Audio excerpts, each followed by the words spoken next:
Guys and gals, then be pals. What is up? Is sound working? Poggers, sound is working. I am doing something very high tech and cool, and that is having my dashboard open on my laptop instead of my computers to save a tiny little bit of performance that I genuinely need. And also it means I can like have the stream running on the laptop. You know what? I forgot. I need to do something. I need to set it so that where's verse 11? I need to set the laptop so it never goes to sleep. Temporarily. It's in power settings, right? Surely it has to be in power settings, mate. Yep, manually block sleep and screen locking. That's a button that just exists. Like, there's just a checkbox to do that. A checkbox to do that in KDE, which is why KDE is awesome.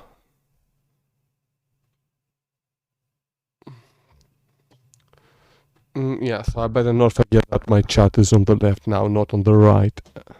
I will forget. Like, I guarantee it. I'm gonna forget.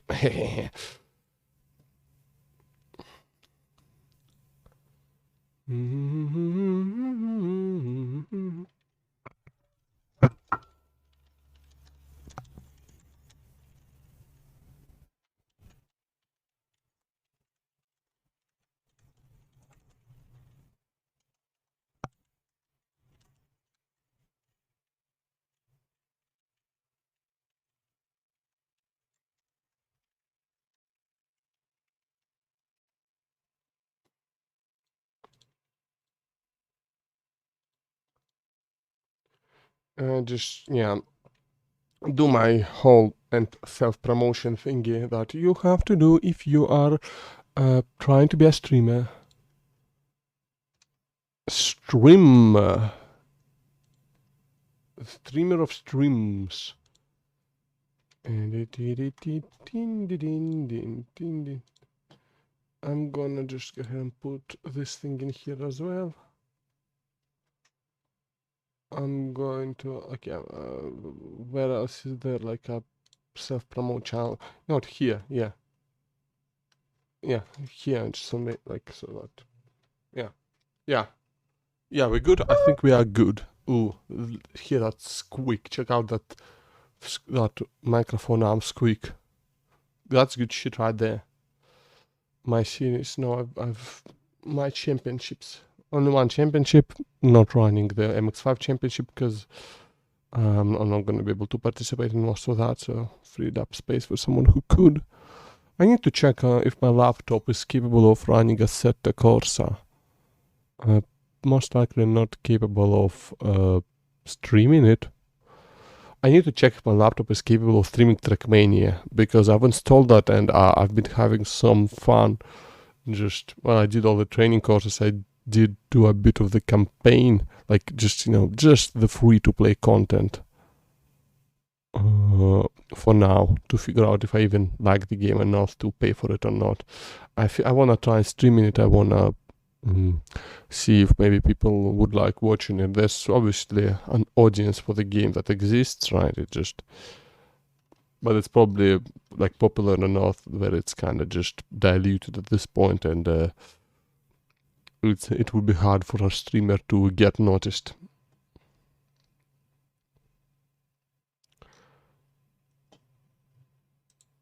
Looking, we have a couple minutes before we have to start. Oh, no, actually, that's a lie. We no longer have a couple minutes. I've spent them all talking, which, that was the intent. That was the point of launching a bit early.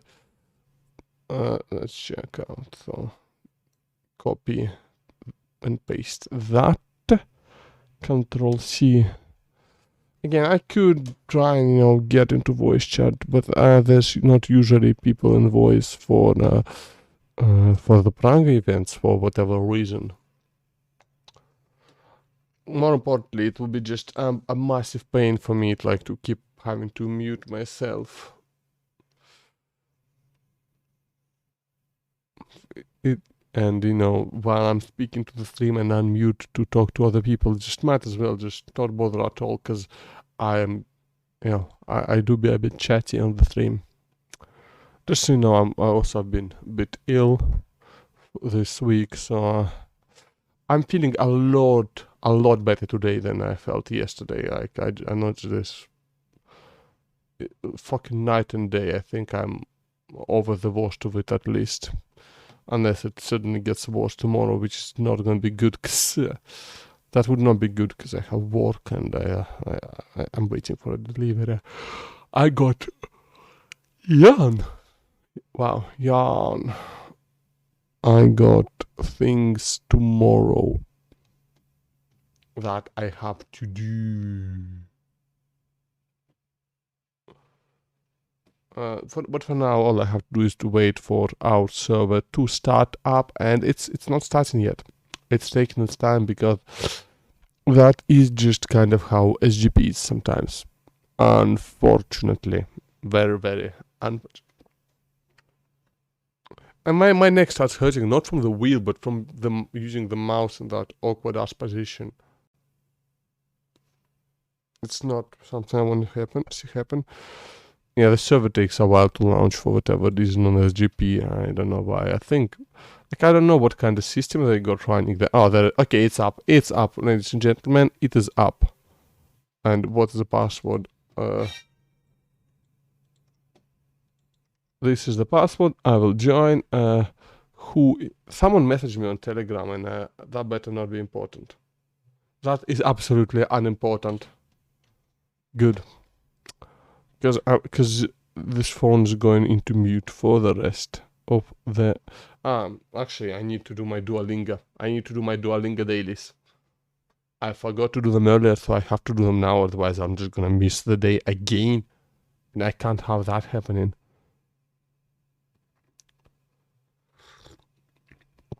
Io quero comprare una bicicletta hoy o mañana. Hoy es martes. No, hoy no es martes. Hoy es domingo. See, I know things. Hoy es el partido de fútbol en la escuela. Lunes, martes. Carla, ¿cuándo es tu clase de inglés? ¿Es hoy? No, es mañana. No, es mañana. Yeah, let's go. ¿Cuándo es el examen? Hoy no es lunes. That is correct. ¿Cuándo? When? Hoy es lunes. Tengo un partido de fútbol. ¿Cuándo? El partido es el lunes.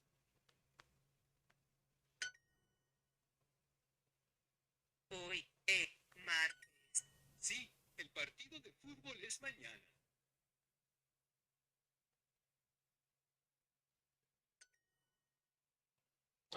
You know what? I need to switch to capturing the game at some point. You know, that would be a cool thing to do.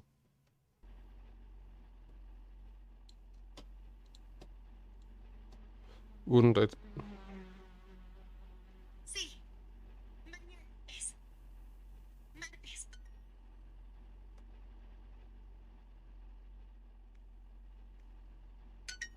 El partido de fútbol no es hoy.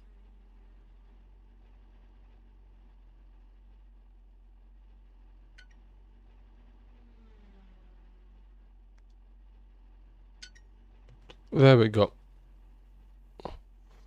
Okay, and so we do what I always do and just run a race simulation before the race, because just to make sure everything is, you know, performing as expected.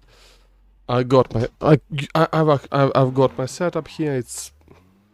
I actually had to go through quite a few of them to get my current one, just because, well, the initial setup was just completely useless. Because, like, usually, you know, the initial setup is you know, not good yet, right? But it's usable.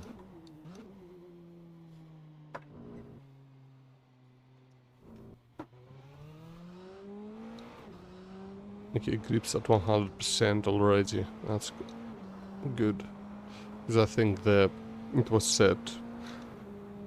I wasn't sure if the grip was already set to maximum at the beginning of the sessions on SGP. Hey Mental, how you doing? Looks like you finally made it to one of my Praga races. Good to see you. You'll finally get to see me be fast instead of... Wait, no, weren't you at the last Praga race? Yeah, Nürburgring last week. Were you here last week? Am I going mad? Am I going insane?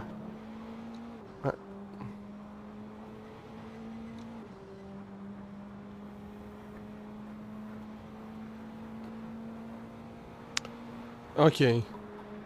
Yes. Okay. Last week. Okay. Makes sense. Makes sense. Yeah. When I was racing at the Nürburgring, which is not a good racing track, the Nürburgring Nordschleife is a good racing track. Nürburgring GP is not. I do not like it. It's not fun. This is Monza though. Monza is okay.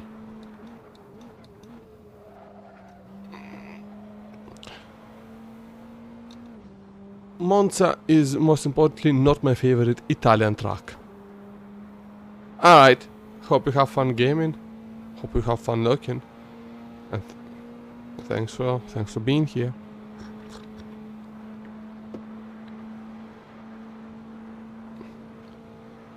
I'm testing out well, I'm not completely new thing. I just decided to go a bit harder on the performance conservation tonight. So I got my laptop on the left and got the chart up on that instead of having it on the second monitor of the PC. The laptop is... I actually got a new laptop this week. No, this week, yeah.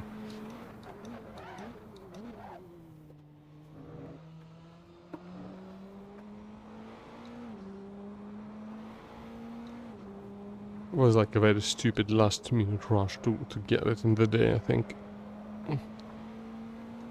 But it's a very good laptop.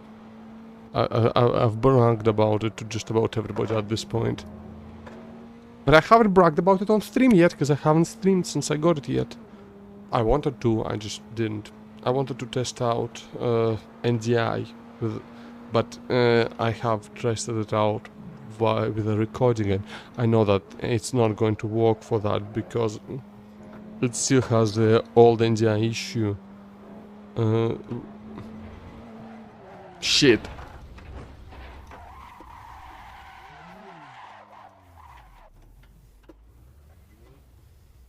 Okay, we got damage, that's fine. That's whatever, actually. It's only yellow, so it's not gonna start affecting me in a major way. I still haven't installed that thing that...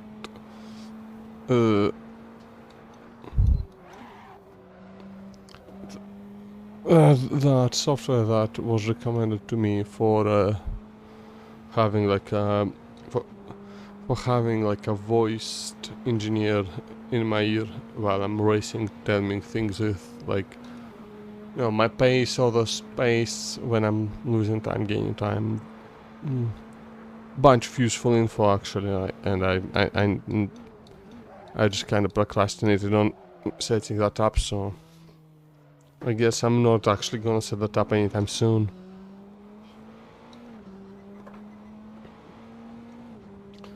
Because like I don't even know if I'll be able to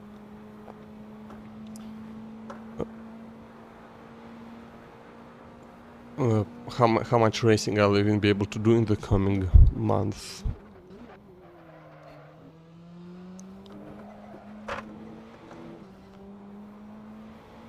So I kind of really want to get a championship in this league, because, well, I have no idea when else I'm gonna have the chance.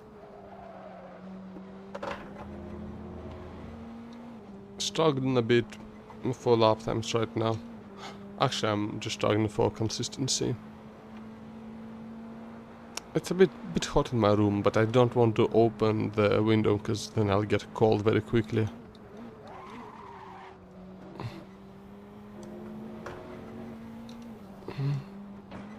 And I can't like adjust the heating of it. Well, it's central heating. You only get one temperature, and you don't get to decide what it is.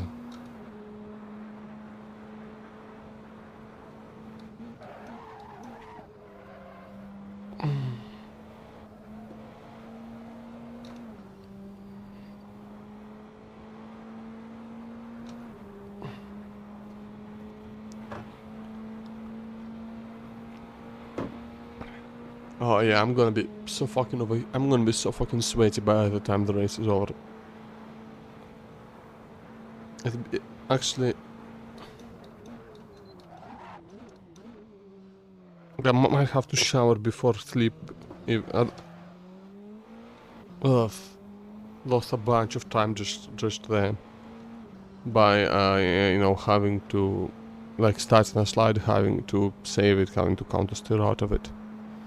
Not a good thing to do, but at least it kept me out of a wall and out of a spin, which is actually very important, especially in a race this long.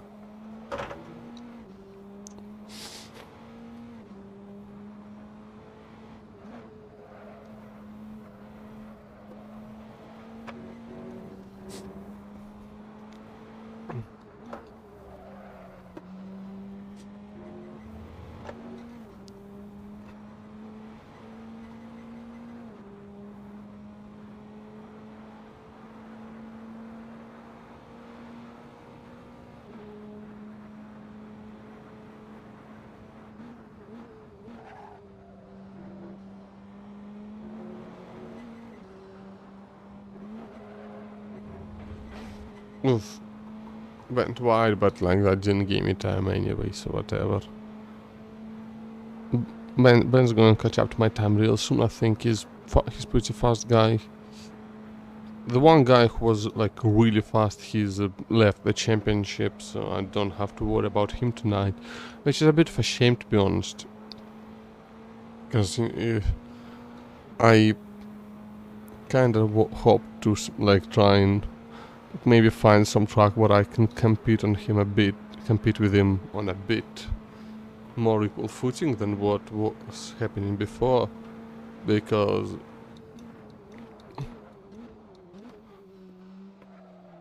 like on Watkins Glen, right, it was just like it wasn't a question of who was faster in race pace, it was a question of who made the worst mistakes, and it happened to be me.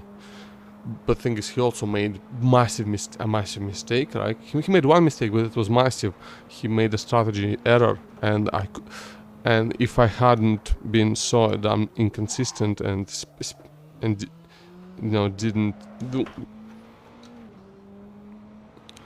didn't like have quite so many spins, I would have won that for sure, because of the strategy error he made. But his pace all around on that race was very good still, and Nürburgring, there was like nothing I could do. Like I couldn't even get the position on him on the start, which was my one chance, and at that point it was just mostly a fight for second. Fight which I ended up losing, and I came home third, which again you can't really complain about a podium, right? I just wish it had been like on pace and through fighting rather than me just having spins. Fair play to the guy who got P2 though. Fair play to him, because if you win through not spinning, that makes you a better driver than the guy who did spin. So that's deserved P2 right there.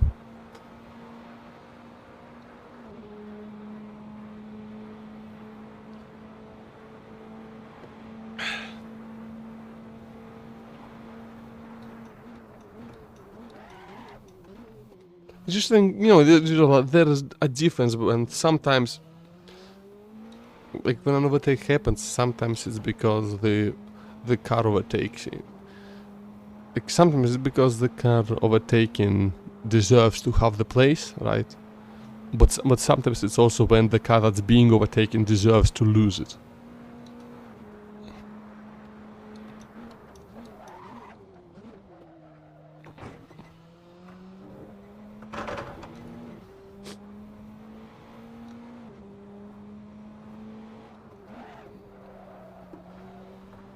No, the difference between an overtake that happens before because the car behind made a good move versus an overtake that happens because the car ahead made a mistake. Both are equally valid options for gaining positions.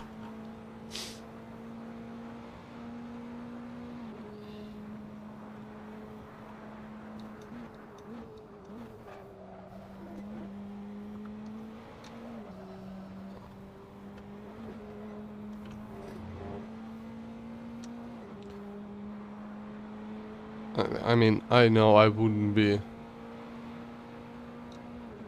I know I would lose a lot of points over my quote-unquote career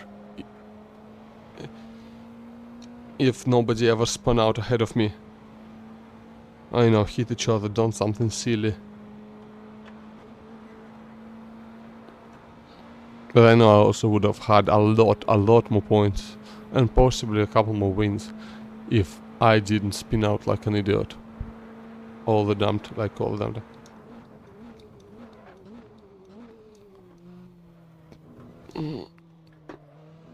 Oh yes, that was good. The first chicane is so crucial, but it's so difficult to get right as well. It's like I kind of hate the first chicane, but I also kind of like it because it's just not very fun. But I can't deny that it does require quite a bit of skill and provide some pretty good racing. But it's just like absolutely zero fun to drive it, which is just unfortunate. Ooh, that's fucking awful. Like second chicane, it's more fun, but it's still requires skill.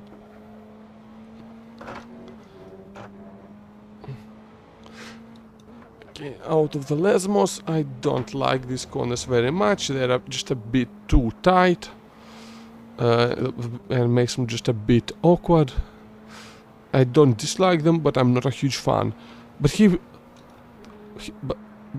but this is something I am a huge fan of. The Ascari chicane is quite possibly the best chicane that has ever been built. It's just brilliant. Like it's fast, it's fun, and like it takes skill to get through it quickly as well. It's just so good.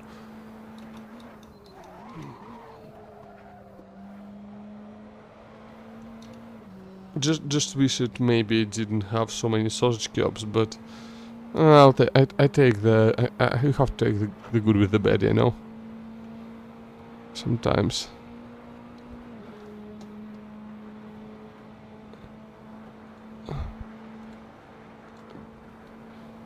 Yeah, I'm gonna go ahead and share my setup to everybody before people even start asking. Yeah. Did not handle the first chicane quite so well this time.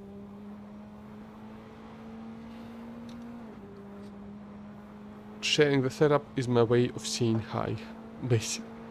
Because I'm too busy driving to actually type out hi.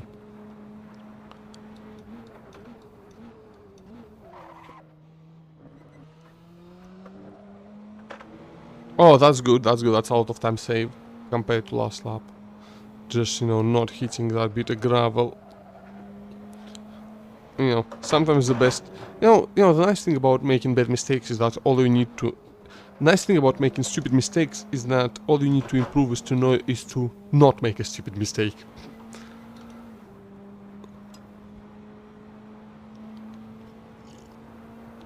Still, the fact that I haven't done a sub 55 yet is worrying.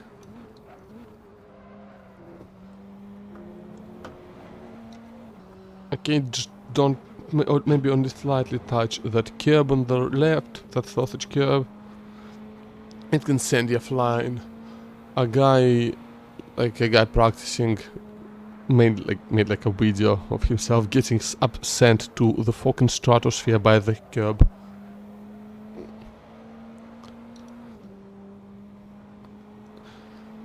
That was a very good video, even though that curb did make that into a not very good lap. Hey Shane, what is up, mate?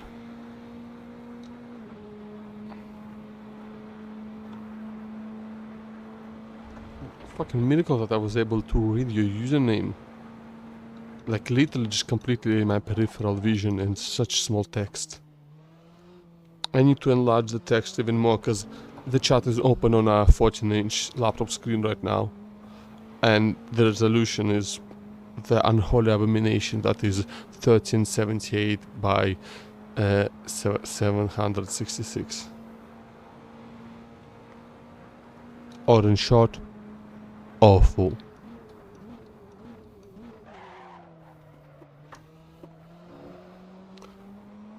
Again, did not touch gravel, which... Okay, now I need to improve on the first Lesmo, and I did. Can I improve on the second one? Not really, no. Went a bit too wide. It's not such a problem to go a bit wide, because the curb there is quite wide and quite flat, but there is not as much grip on it as on the road still, so it's not optimal.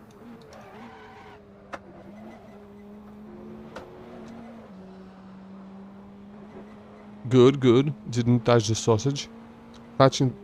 Did not touch the forbidden sausage.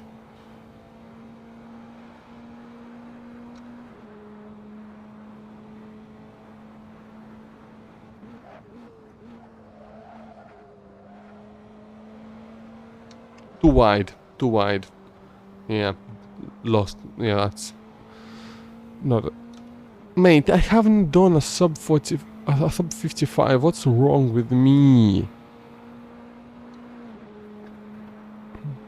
I'm gonna have to do like a quali practice run for sure later on.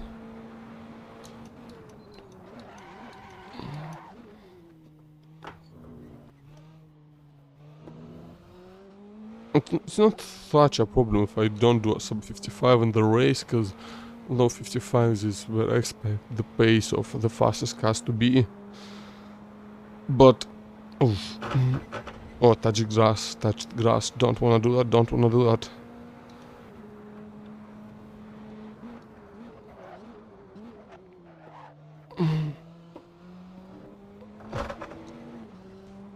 Did not touch gravel at least.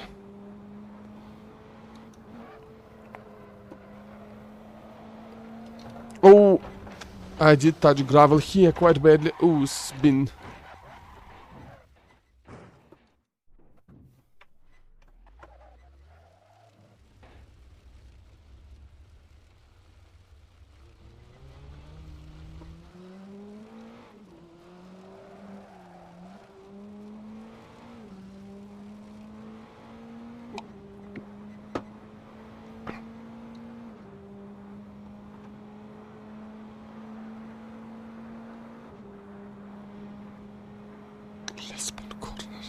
Wow.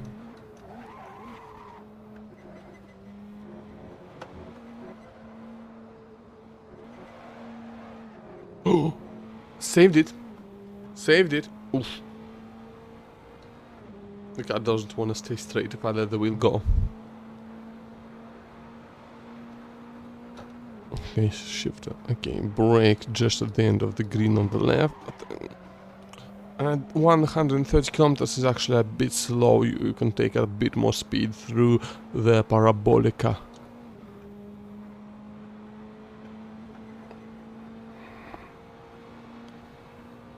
Well, that guy's mad.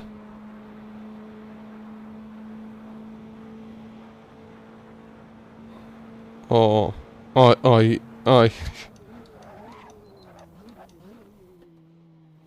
They ruined his lap.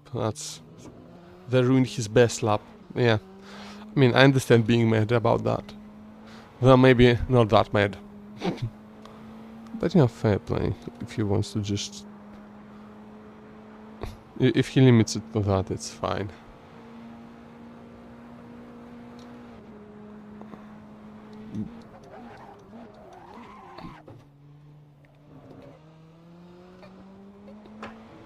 I think I braked a bit too early into second chicane and I lose a bit of time like that.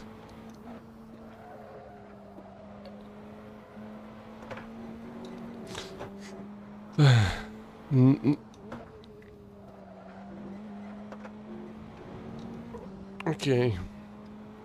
Still, I'm like when I'm not spinning out, I'm doing decent lap times, you know, which doing them consistently enough, and my tires are starting to wear. Then okay, but like they're still not even yellow. Like you know, there's only the rear left is the only one that's yellow, and that's honestly fine. Like that, the thoughts they don't like you lose a bit of pace, but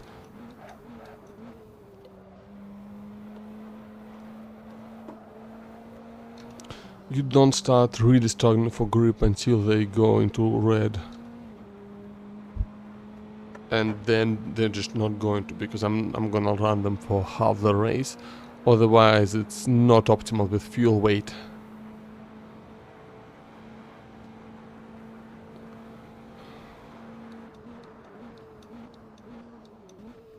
We had one guy claimed to achieve better lap times with high fuel, and you know, not that I don't believe him, but it does not match my observations. Low fuel is like usually it's good because it makes a car lighter if you don't have as much fuel in it, but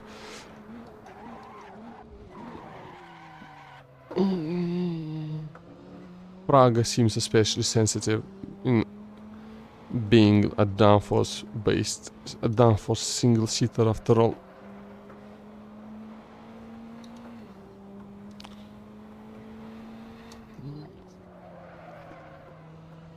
Oh, I didn't downshift to third, I thought I did. Oh, that lost me. Oh, that's a couple tenths right there. Just gone because I didn't. Never mind, just went wide, you know, like an idiot. Haha.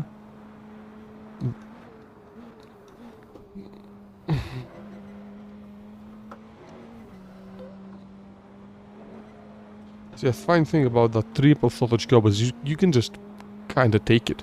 You just kinda just go over it. It's not that difficult actually. It doesn't unsettle you as much as a single throttle curb. For whatever reason, so you can just take it. Too wide. Or that way too wide and also like slow. Like that. I just did that and it wasn't even fast. But very funny. Yep, left side. Yep, tires are starting to wear properly now. Let's see what kind of lap times I'll get with tires.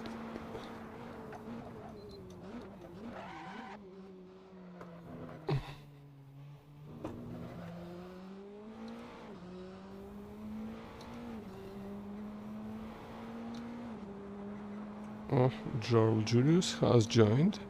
He should get a decent lap time. He's one of the faster guys in the league, I think. Thomas, like 2 seconds off so far, which is a bit...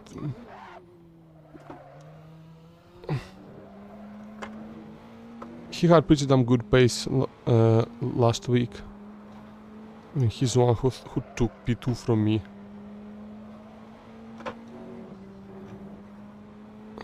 But I think like his thing is not an outright speed, but consistency, which is quite helpful actually in this kind of racing.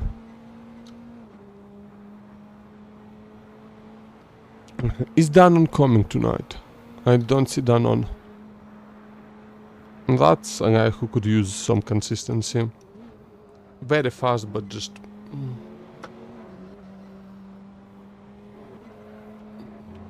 Every time I've seen him so far, he spun out of spun out of a good position and never gained it back, which is very unfortunate for him and probably incredibly frustrating.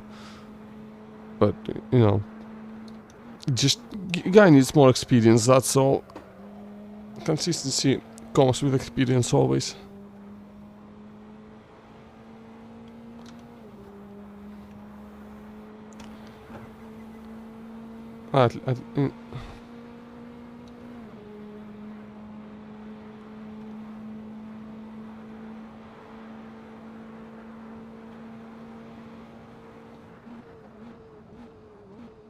Well, either you get consistent or you get frustrated and quit the whole sim racing thing. One of the two, really.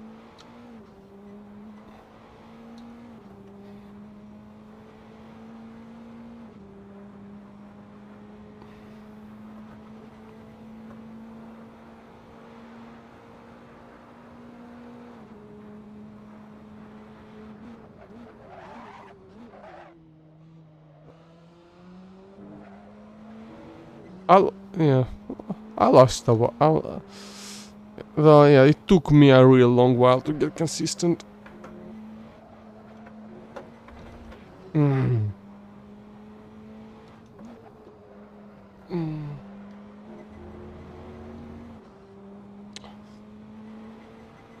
Like, I was just complete ass for so long when I was just doing basic SGP Open events.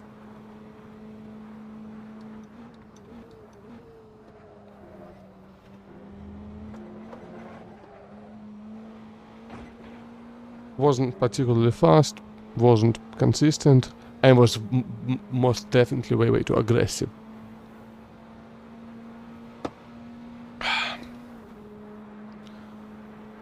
I didn't really get less aggressive until yikes, until the aggression got me a race ban here on Arc.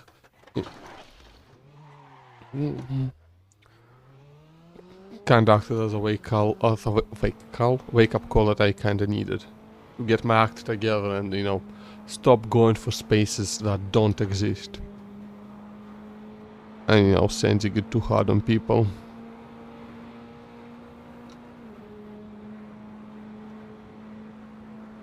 I think I've been quite good about not doing that.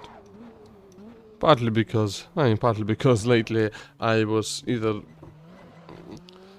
just didn't have to race as much in... Ooh, now that's a lap time by Patrick Stockham. He'll be someone to watch out for. Ooh, I'm gonna have to get that fixed.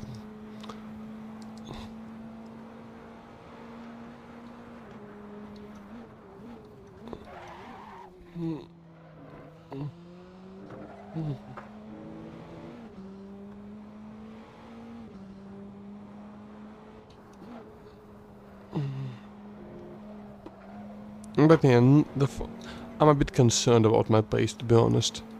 I had some decent pace when I did practice earlier in the day, but now I might be too tired. I might have lost some pace.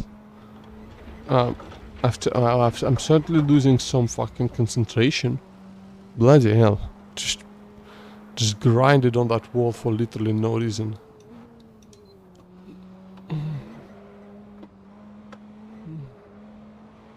Yeah, and hey there, Diet Peach Fanta. Thanks, I think I'm gonna need it. There's some people here who are matching me pretty closely in pace, and I've not managed to put a sub 45 on the board yet, and that's a bit concerning. Hoping I'm not tired enough that I'm losing pace. Which is like, it's odd, I don't feel that tired yet.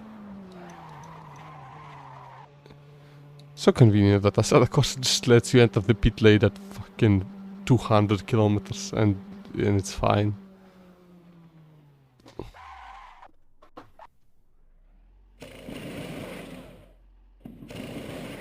Yeah, let them fix the car so that oh, they're actually gonna fix it before they change wheels.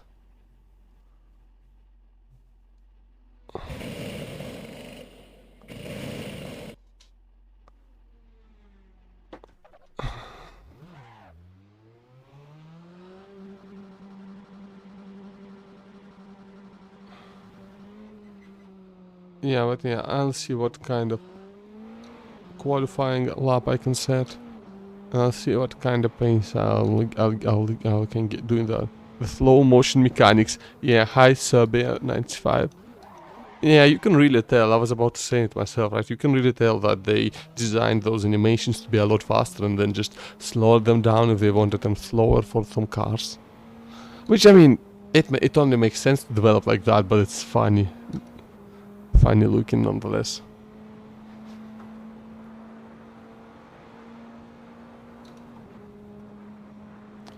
How are you doing? We are just about over halfway through our practice session for the race tonight. Then 50 minutes of qualifying and then 1 hour of racing. Hoping to fight for the win today.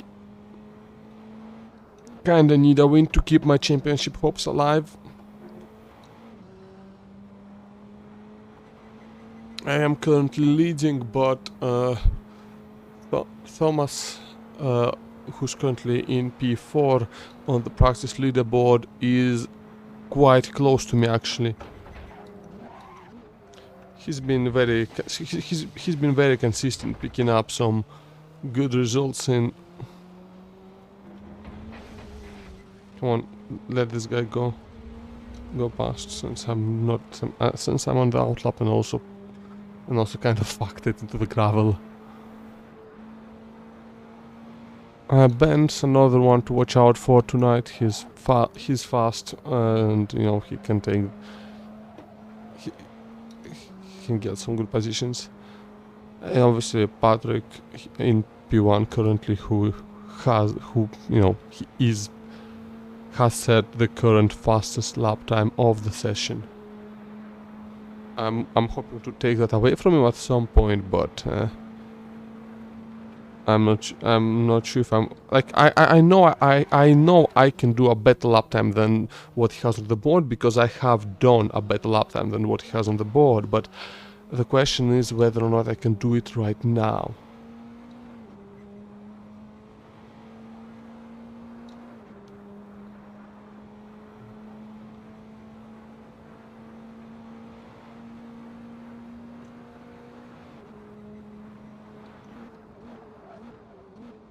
Okay, turned in a bit late. And a tiny bit of a slide coming out. Wait, what's my pressure on these tires? I think my pressures are fucked. Give me a second. Oh yeah. Okay, makes sense why I'm not driving normally. Okay, let me load the setup. I need to make sure my pressures are not set up right. They have to be lower on the right side. I need to make sure I have that in the setup. I need to make sure I have that in the pit stop. Well, okay, so I'm honestly, driving on mediums is not that difficult. I don't need too much practice for that. I think I would rather do some qualifying lap practice, because I'm a bit concerned with my pace, and well, I'm not that concerned with my race pace, right? I think if I'm consistent, it should be good enough. Qualifying, well, Patrick over there just set a 1:54.277, which is, I believe, is faster than what I've done. Or, I don't know, ideally I would like to do a sub 54, to be honest, but I'm not sure if I can.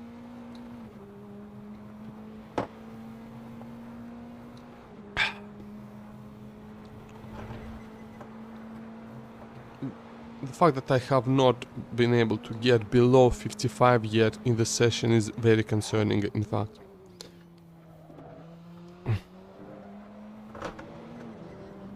Almost went into the gravel. Like, the slightest touch of it loses you so much time. You really have to be super careful. But yeah, low fuel and fresh tires, it's just driving on them is just so nice. Low fuel matters so much in a Praga. More so than in a normal car. Because, I mean, like, again, it's a high downforce single-seater. being lightweight is kind of its whole thing, and if it's ruined by something like a high fuel load, well, it's gonna be a lot more noticeable than in something that is already pretty heavy, or something that is not so much downforce focused.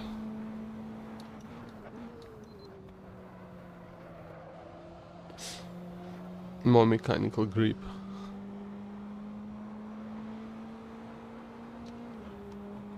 Like, you know, when we did Miatas, I could just put in the full race the full race worth of fuel and just go for quali and get a decent enough time, because the extra weight just did not matter all that much. It mattered still, right? And I did get better. You do get better lap times with lower fuel, but it's not quite as crucial as in something like this. More importantly, the car doesn't feel that much different to drive on different fuel loads. This thing absolutely does.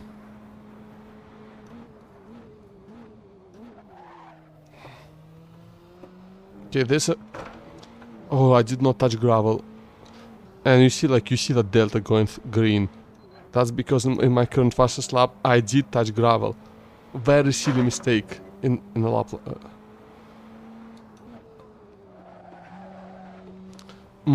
Very bad through second Lesmo. Very bad. I like, that's typically the corner I struggle with most on the entire track, I believe. Just something about it just makes it very difficult.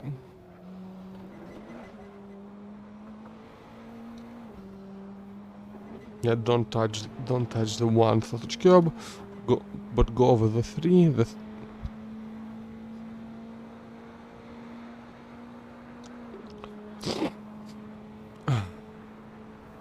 Oh, I'm starting to feel a bit worse. That's not good. Not what I want to see. Oh, okay, that's at least an improvement. That's better than nothing, and I will have to take it. Ooh, sub 45. Sub 55. Finally. Finally have a lap time that is not just straight up bad.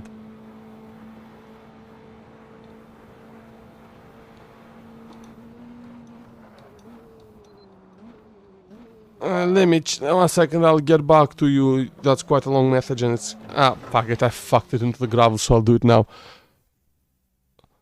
Before... yeah, Pavel, that's me. Yeah,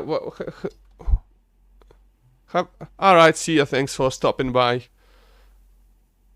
Yeah, I do think that I might remember your username from somewhere, Serbe. Yeah. Did Patrick... that's a good question. I've seen him before, but I'm not certain if I've seen him in the Praga races before. I need to go and check. You can... like, it's a bit of a pain for me to go and check right now, but you can always go to the FGP Championship page and check out if how many races he's participated in. He for sure raced with ARC before on SGP events. I'm just not sure which ones. I think it could have been only the off-season fun events we did with GT3 cars and with the Ford Escort. Like, I think he did the GT3s. I think he won in there.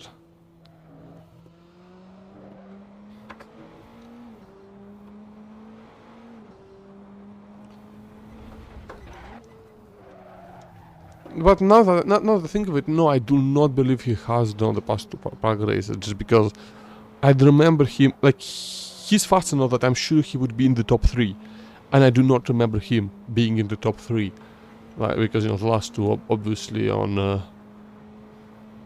Watkins Glen, obviously, you know, you won that, I got P2, and I don't actually remember, I can't remember who got P3. You then won again on the Nürburgring, and Thomas got P2. Ah, I see. Makes sense. Okay, makes sense. Sounds about right, yeah. Yeah, Watkins, yeah, Nürburgring, obviously, I only got P3 because I spun so much. I just hope that I can do better than Nürburgring, because, well, the difference between Nürburgring and Monza is that I like Monza. I do not, I do not like the Nürburgring GP circuit. It's not fun to drive, and and it's challenging in ways that I do not enjoy. And well, I'm just not good at it. I'm just plain not good at it. It's not that bad, right? Like, I recognize that it's not really that bad of a not really that bad of a track, and it's mostly just my personal preference that's against it. That's, you know.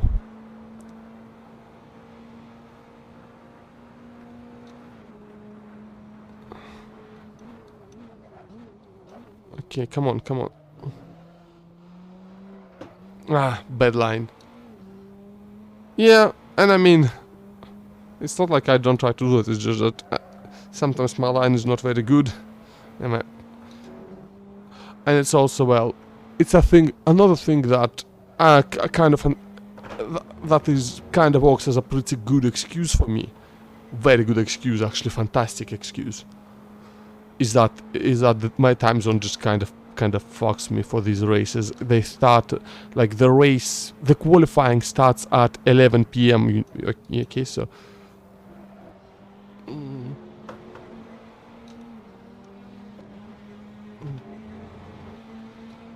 And the races usually end up going to, like, okay,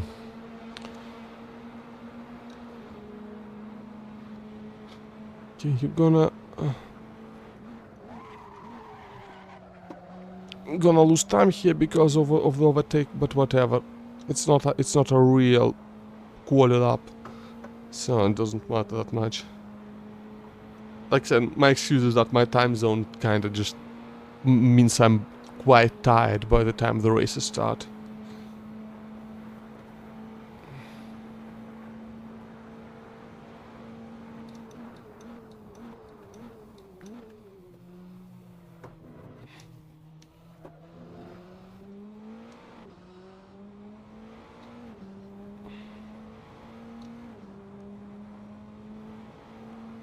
So it's like I tend to make really silly mistakes, and some of them I make just because I'm a bit sleepy.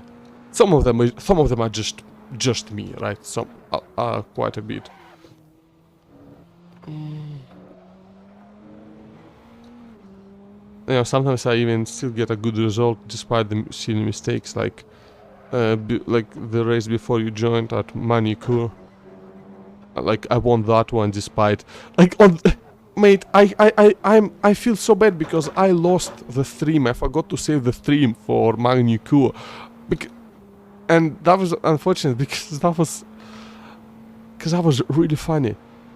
Because the first thing I did in the race is I just fucked it into the gravel on the first corner, went into the wall, spun around, rejoined in like 7th after starting from pole, and still went on to win. And I lost the fucking stream. At least I have the replay. I can make like a shitty video out of it. But I'm just so disappointed in myself that I did not save that stream. But yeah, I think, like, I feel like at Manicure it was a track that I don't feel that like anybody had a lot of experience with. I think it was new for all of us. And I think I'm the only one who figured out, like, just the level of bravery that is required to go fast there. Like, you have to fucking send it in a Praga around that track. Like, there's so many turns where you think you have to brake, but you literally don't. It's so many turns that look like you need to brake, but you just need to lift. And that's the faster way. Also, like, so much. Also, you have to take so much curb. and the kebabs are like they're not like sausage kebabs, not like here, right? They're still fairly high. So you have to set up accordingly. You have to make sure you have the right height and suspension travel for it.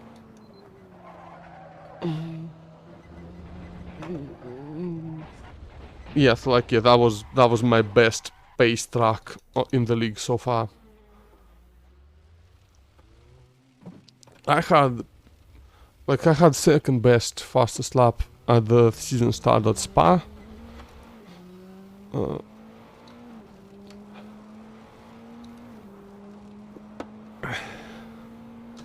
But again, I think on Spa what worked in my favor is I mean, while people did have I think I had more experience in that track and car combo, Praga on Spa than some other people, because just in general, Praga at Spa is one of my favorite track combos, just for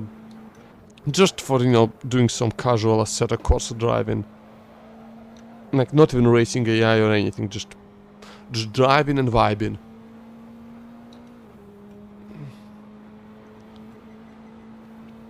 I think that experience helped me quite a bit there. Like because I did not have to spend time getting a basic level of competence with the truck and with the car. Like someone who never drove the combination would have to do. So I already had that, so I just went in finding fastest lines and all that fun stuff right away, faster setups, etc.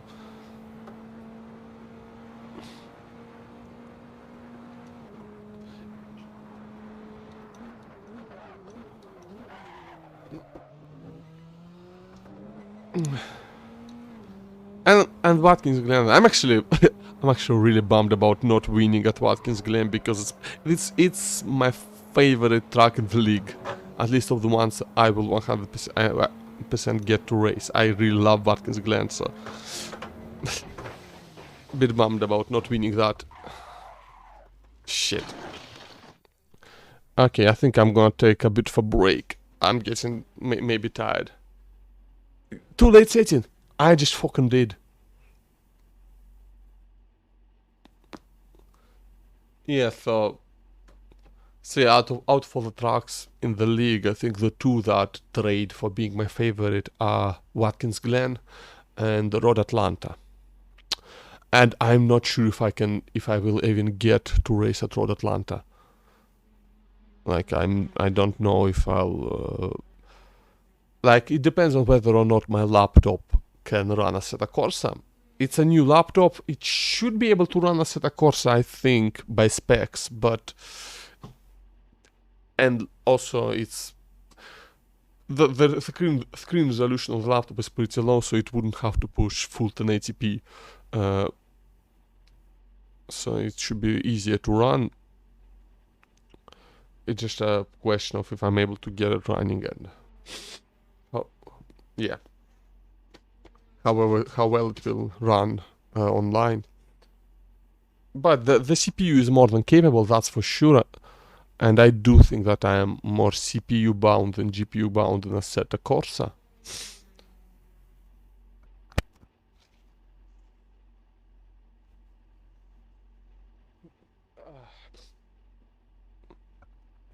Sorry, still a bit ill, gonna have to blow my nose sometimes. Better not happen during the race, that'll be fucking awkward to do. But yeah. So there's a big question mark on whether or not I'll be able to do the season finale at Road Atlanta. So, because of that, I was kind of hoping to win at Watkins Glen. But I think, well, you know what happened there. Hit the wall a bit hard. Lost a bunch of time. And then your bad strategy suddenly didn't matter anymore. Which, fair play. Like I say, if your opponent crashes and you don't, you are the better driver.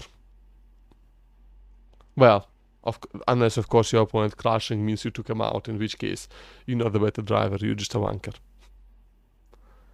Well, that is if you intentionally took him out.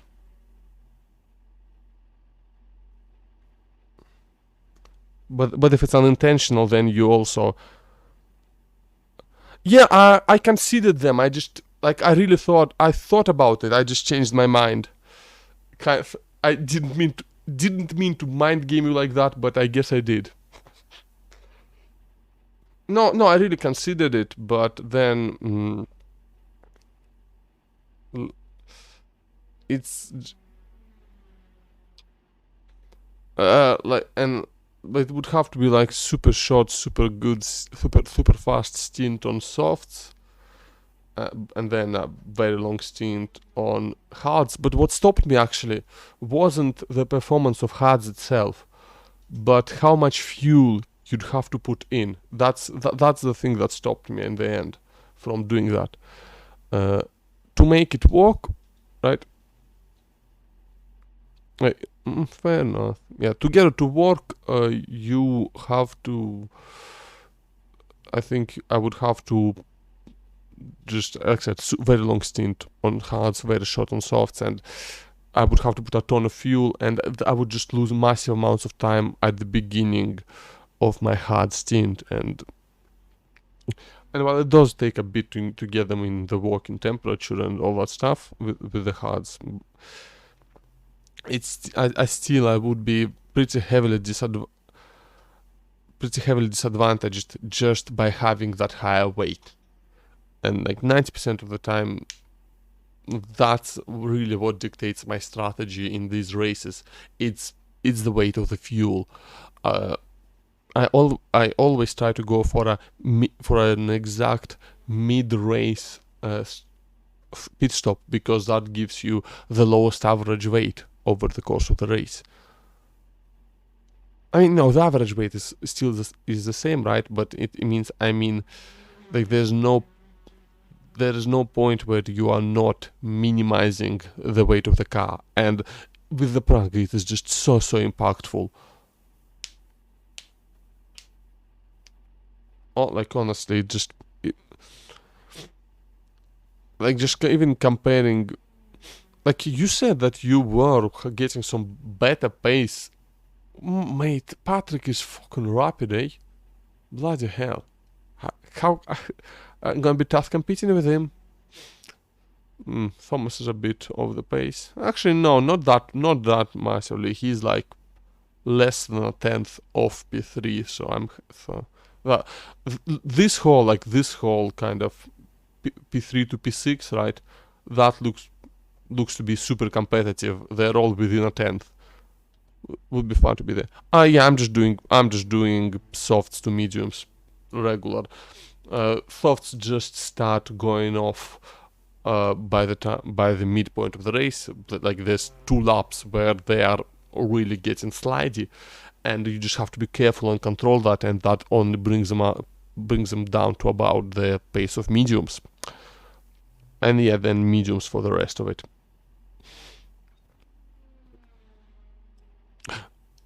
Fairly simple. Yeah.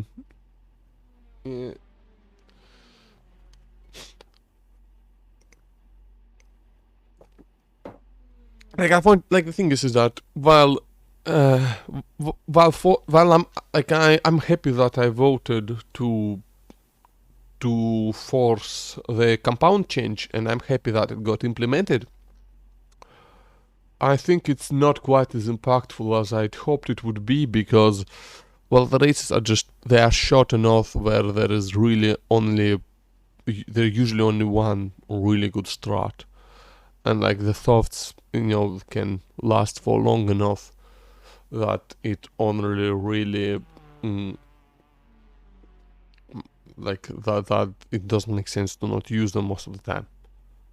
I think, like, the rule that I would implement now with hindsight, I don't know if that is technically possible to implement that rule in Assetto Corsa, but the one I would is that maybe you have to either do one pit stop with a compound change, or you can do 2 pit stops, but you always change to the same compound.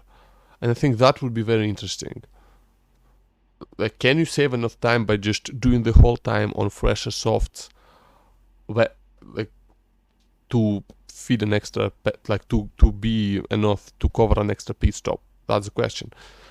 But also the pit stops are so long in Assetto Corsa with the Praga that it is probably not viable. If they were shorter, maybe, but as it is right now, I do not think that strat would be viable. But it would be interesting if it was to have a rule kind of like that. I don't know, is it like too gimmicky? I don't know. I just wish there were a bit more strats, but again, it's only 1 hour, so like, you know, as short as endurance gets, really. I don't know. Does 45 minutes count as endurance? I don't feel like it does.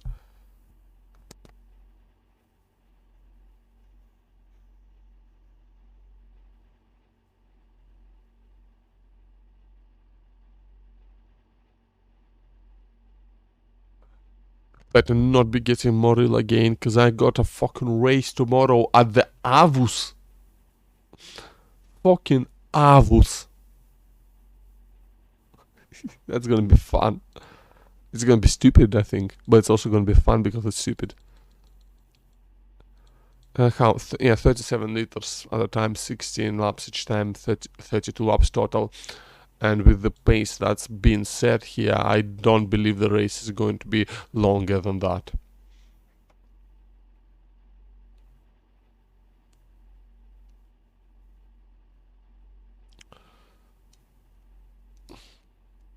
I'd be very curious to try and race like a longer format Praga League, just maybe have 2-hour races, right? And I think that would bring strategy into play a lot more. Like, I know, like, and it also will depend how much on the track, because then a lot of times you would not be able to only do a single pit stop, because or sometimes you'd have to fuel save to do a single stop, and then that brings a lot more variance into your lap times. That brings that makes a question of, do you try desperately for 1 pit stop, or do you just do 2 pit stops normally? And then I think just longer races make for more interesting strategy for sure.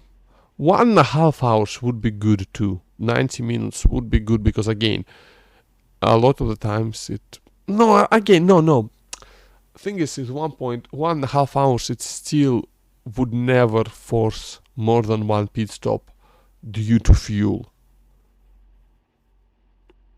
Most tracks, they require just a bit over a full tank. So here, for example, it would require like a full tank plus 10.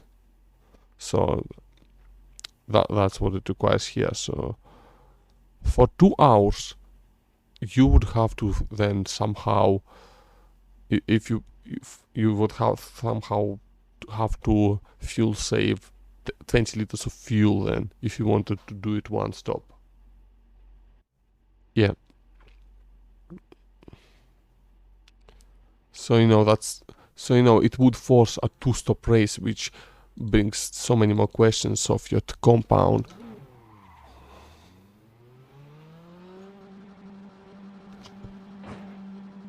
Fucking hell, hitting the wall.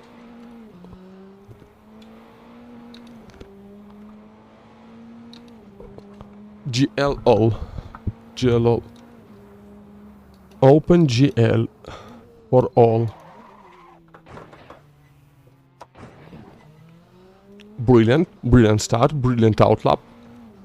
Big brain moment. I'm only doing 3 laps at a time, that might be too few.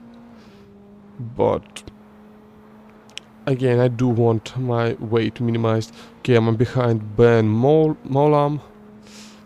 I mean, I'm still gonna try to make some space ahead of myself, so I So there's no risk at all of running into the back of him, you know, and having to, because you know we are not allowed to overtake.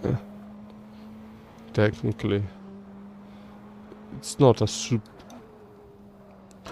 I mean, like every rule, it's only and like every rule that you have when you don't have live stewarding, it can only get enforced when it gets reported. And typically it's not a big enough issue for it to happen.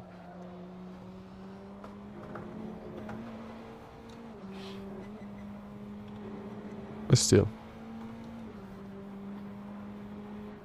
Okay, 3 seconds to Ben ahead. Do I believe that I'm going to do...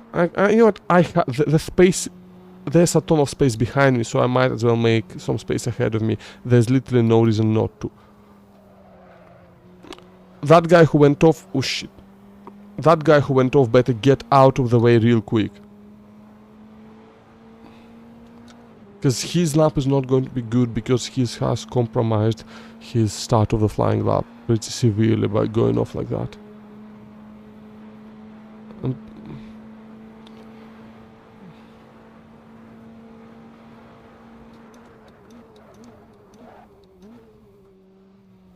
I need to get, like, think about, you can brake so much later with low fuel and I'm not quite used to that. Nobody gets out of the way, that's right. I mean, I try to, but yeah, you can't count on that, unfortunately. Which is why I try and make a space.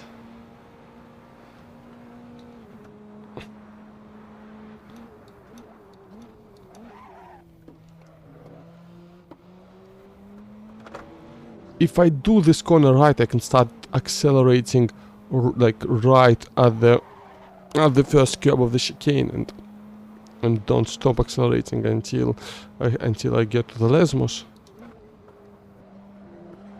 Oh, I think that was actually good.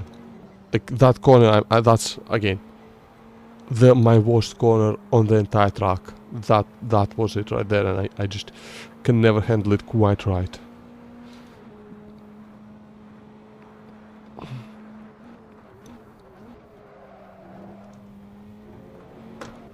Monza, yeah, not the biggest fan of the entire track, but it's not a bad track, and I don't dislike it.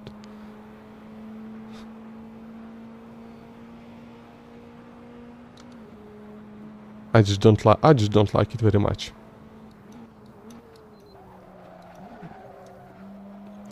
Like it creates pretty good racing.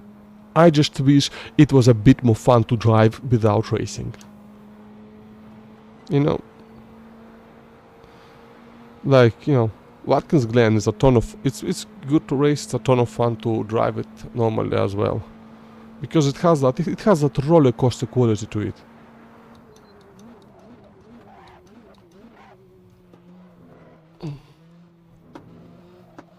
Spa obviously has that roller coaster quality that I enjoy a lot. It has great flow.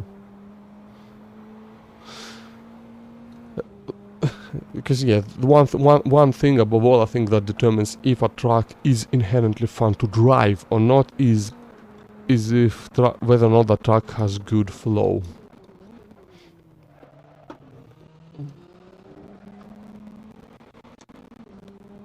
Spa has great flow. Watkins Glen, I said, has good flow. Road America is my favorite track, has great flow too. Mugello, my favorite Italian track, has good flow. Like I like Imola, as well, but it's not.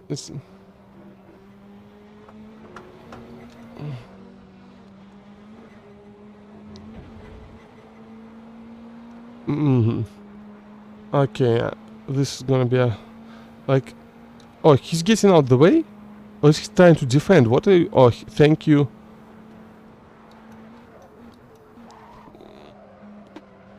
Well, I have to actually complete this lap with an improvement now, otherwise he got out of the way for nothing. I'm gonna have to thank him for that. That was extremely nice of him.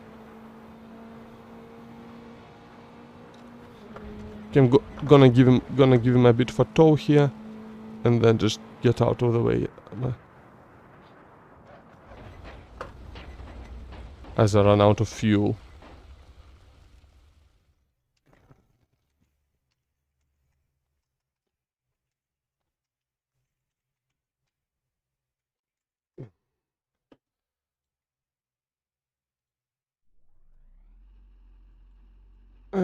I think I'm gonna do 4 laps at a time now, so I can actually get all of them in for sure.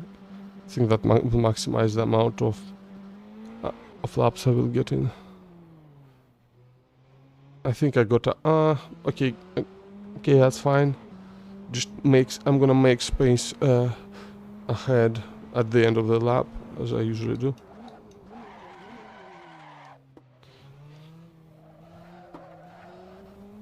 Okay, so I can definitely improve pretty massively by taking the first chicane better. That was my major time loss in my best lap so far.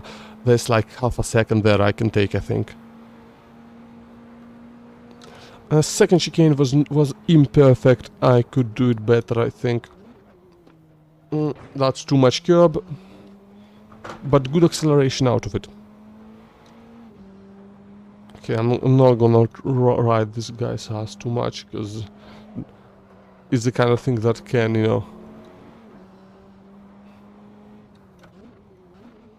that can just cause him to make a mistake, and I wouldn't want to do that by accident.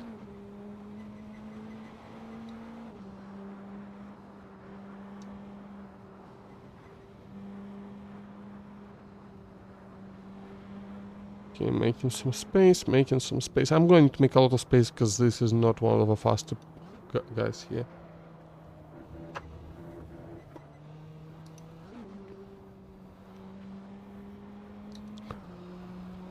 Okay, nobody's around me. Just gonna get off the racing line just in case for now.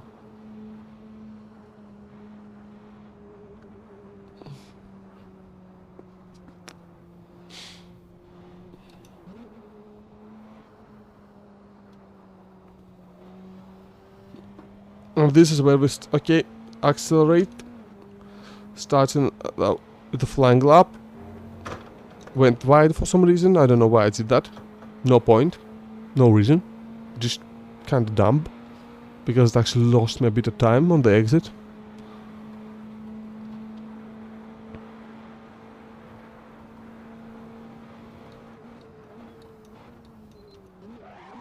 Oh yeah, I can brake later into T1 for sure. Okay, see, that's a decent first chicane, but I still lost a bunch of time because I braked too early. I braked like I'm on high fuel load, and that's the thing, like your braking point actually changes and fairly massively.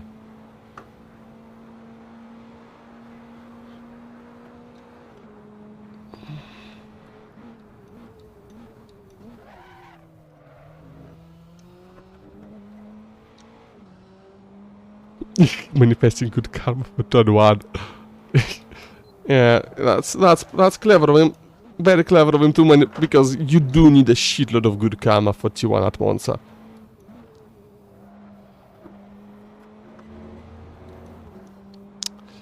And still fucking losing time, and guy ahead fucked his lap.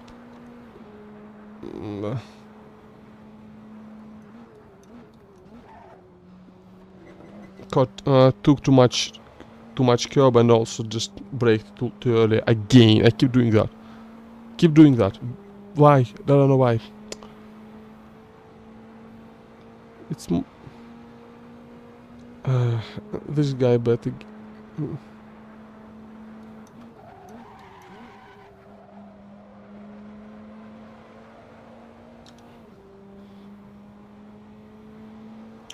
Oh, this is gonna be a problem. Fuck! I should have made space. Should have. Just gonna let him know I'm there.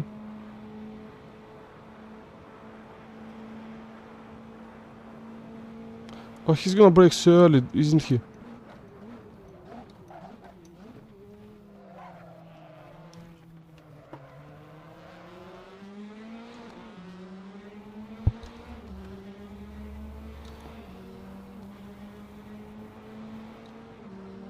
Do I send it or do I just... whatever, this lap's gone anyway, I'm just gonna make space, normally. This lap's gone anyway. And there's not time for too many more. And yeah, I only have... okay. Just gonna... wait, is it like... where is... Patrick? Oh.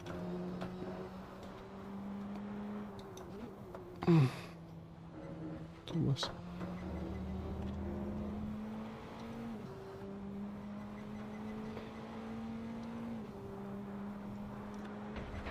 Oh, bonk.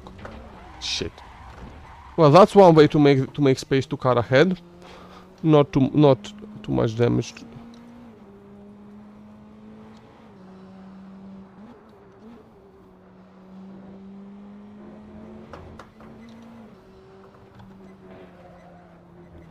Oh. Okay, I'm gonna have to let this guy through as well. And just like wait here for a bit.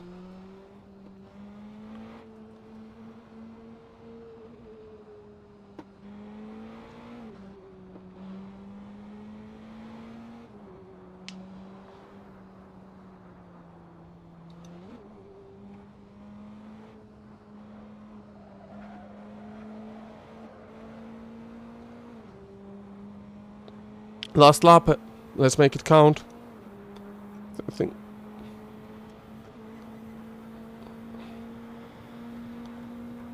Shift up at 230. I need to brake later. I need to brake later than I normally do.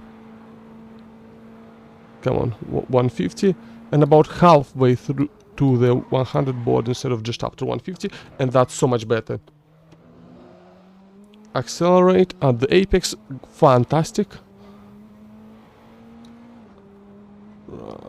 That's a 2/10, around about 2/10 gain just from the good exit. Good stuff. Okay, now brake just before the 100 board. Lost some time there, unfortunate. Should have braked later.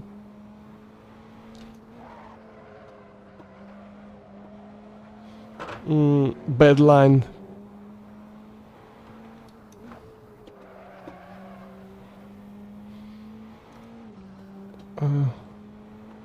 So 64 plus 10. Ah, fucking! Why did I decide to type to him? Ah, whatever. I have pole anyway. Why do I do that to myself? Honestly, why do I do that to myself? Gonna get a cup of water.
Okay, where's my water? I did not bring my water.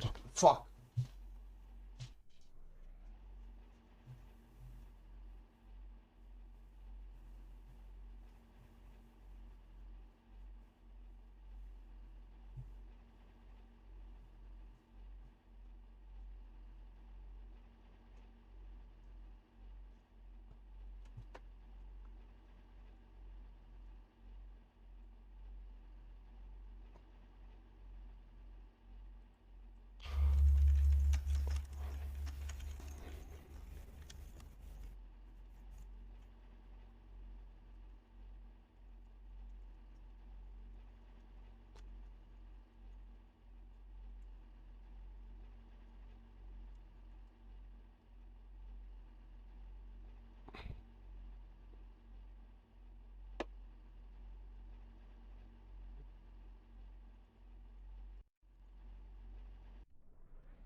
Wait!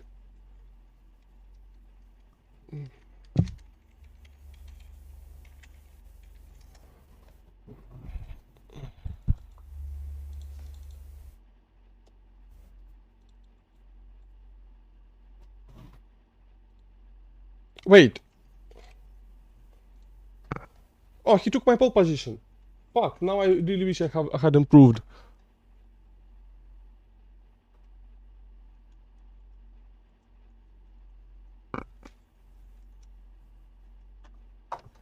Okay.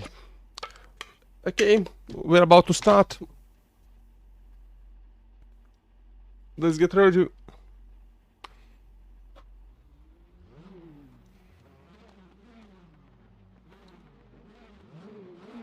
5 lights are on.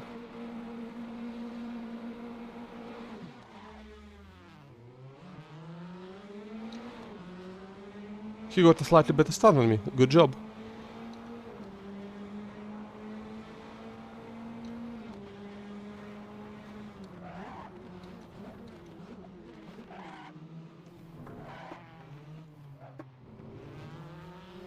Oh, oh, I see carnage. I see carnage in the rearview mirror.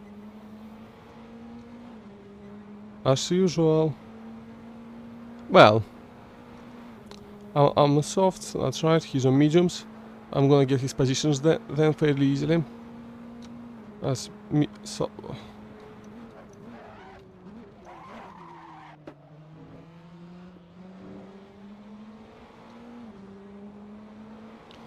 Just need to not crash.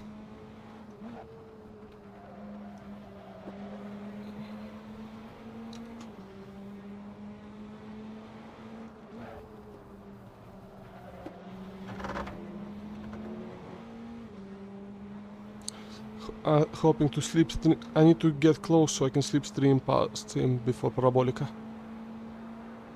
No way to overtake through Ascari.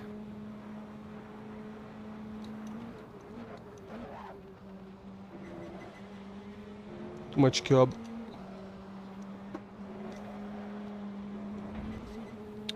Silly mistake. Yep, he's on mediums. I should have the edge for the first half of the race.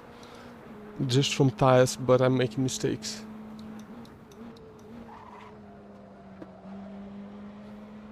Oh, here we go. I think I got a marginally better exit.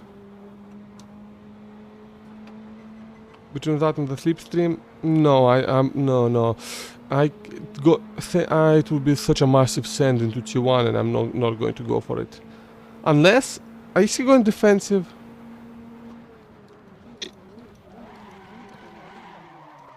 Well, fuck it, I wasn't going to go for it and then I did anyway. He touched me. Come on.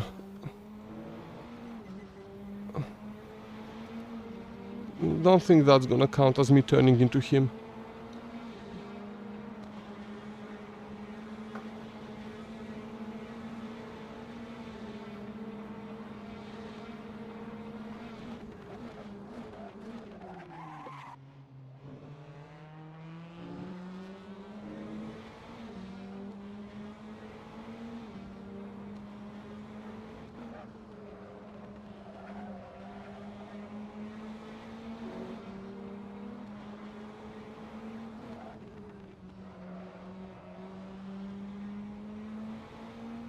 But I'm gonna, well, I'm gonna have to look at the replay to know for sure because it's, I mean, T1 again around Monza is the kind of place where such things can just happen without anyone being really at fault. But it also could still be somebody's fault for sure. Yeah. Oof. Very slow through Ascari. Oh yeah, and it could be actually that because of mediums he couldn't just turn in as well as I expected him to.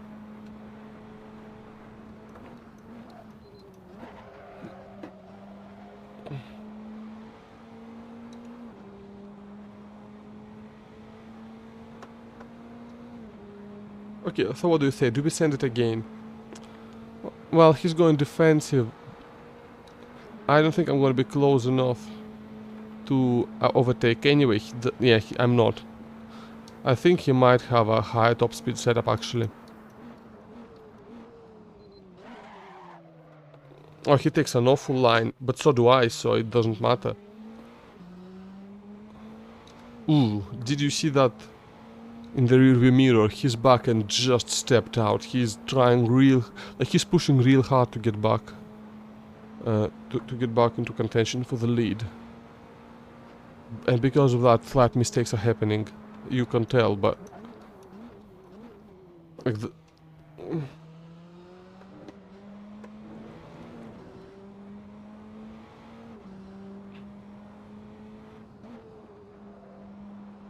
turned in too early. Lost time because of that.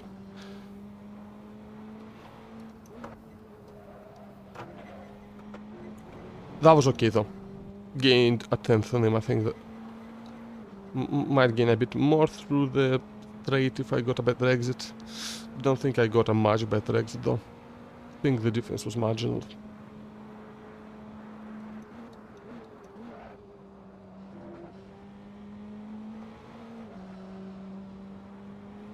I got a better exit now though, for sure. Oh, look at that. That's how you do that carry. That's how you do it. Just no other way.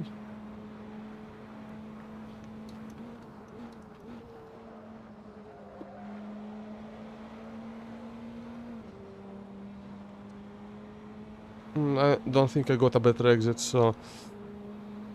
Oh, he's going super defensive again, which again... makes sense, but this time he's actually gonna need it.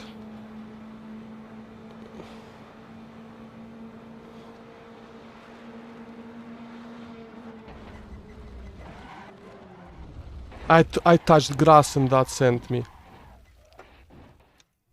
Shit.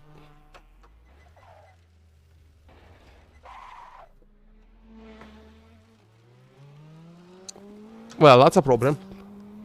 Gonna have quite a bit of catching up to do now. And this, kids, is why you never touch grass. Fucking hell. Really silly mistake to make, very unfortunate. Still, it's early in the race, so it's still wide open. Just gonna take some more walk. Almost touched gravel there, but didn't.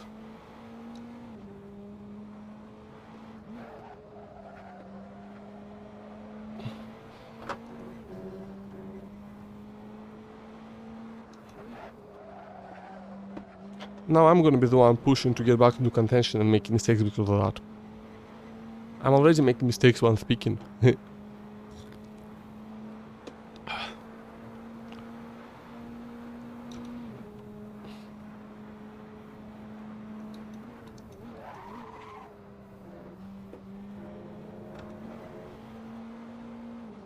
That was okay. Ooh, oh no.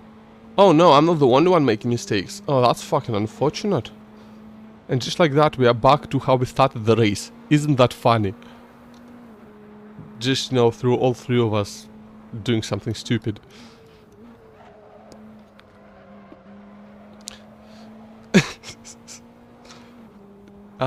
Stupidity.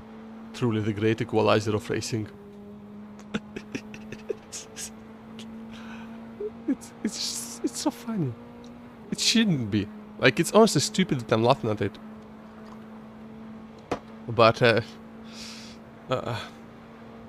brake, into first gear, accelerate, into second, into third, into fourth, into fifth,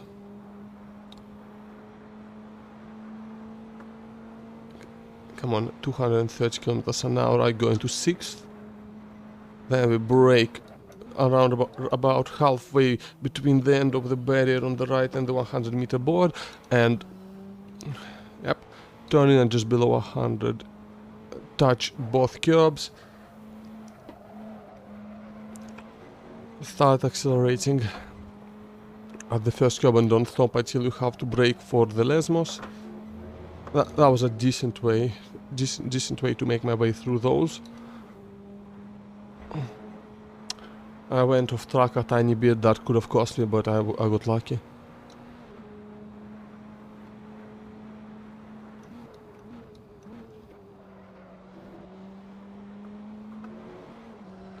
Yeah. Slide. Bit overly aggressive, slide, saved it. Braking marker. Rascari is again between the 100-meter board. Oh, braked too early for some reason. Because I was talking about 100-meter boards on Ascari and saw the 100-meter board for Parabolica. But anyway, yeah, between the Marshall and the 100-meter board, the Marshall is really easy to see because he's orange.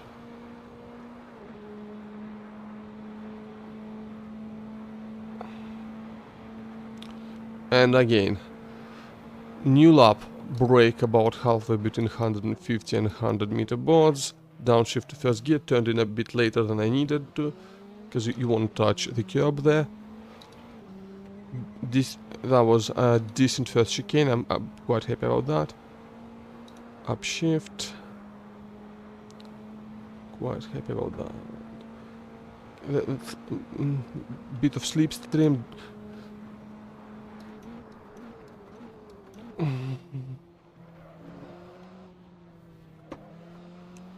The car just felt very weird for a second. I had to let off the gas. Is one of my tires like over here? No. It felt like I was about to lose grip, so I just slowed down. Maybe I saved myself, or maybe I'm going mad. Maybe both.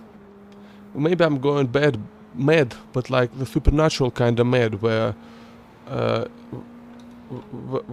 it's actually, you know, form of shitty precognition.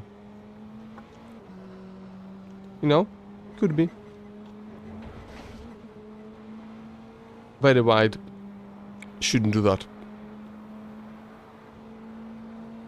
Couldn't turn in right. I mean, obviously I couldn't turn in right, it's a left turn.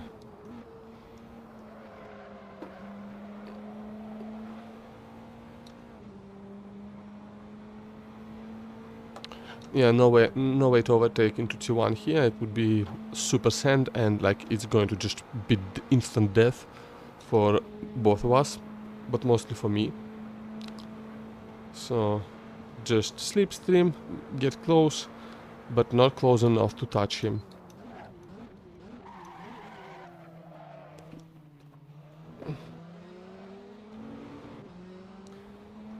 Just close enough where I can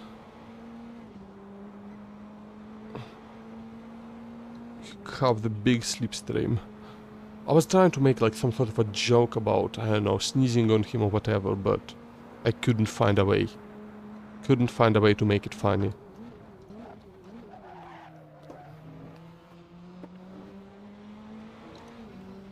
Oh yeah, look at that.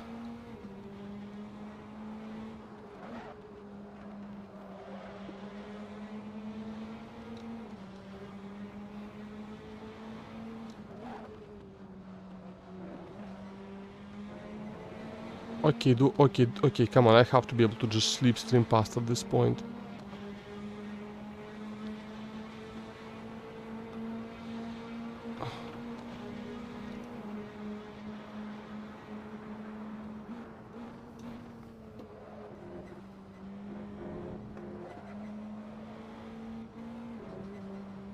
Ooh, I thought man, that was super sketchy, but I kept the position. Super sketchy though.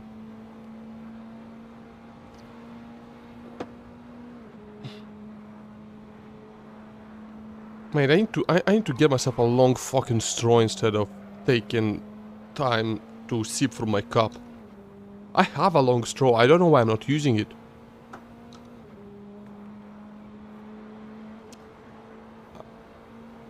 I have no idea what the fuck that sound was.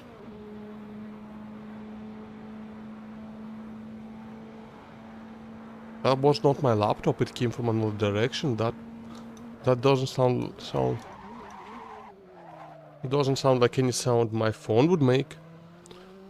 This is water bottles I mean, yeah, but like you have to either keep it open or like keep unscrewing it, unscrewing it. And like you still have to use your hand to take it. That's the thing, right? And I would...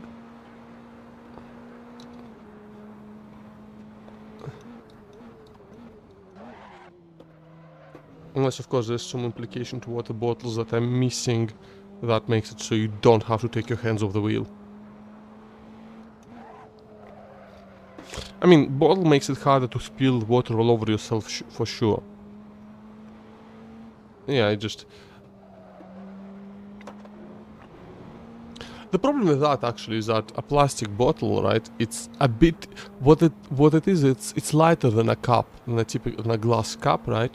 It's also typically a longer shape, which means that when it's standing, it has a higher center of mass.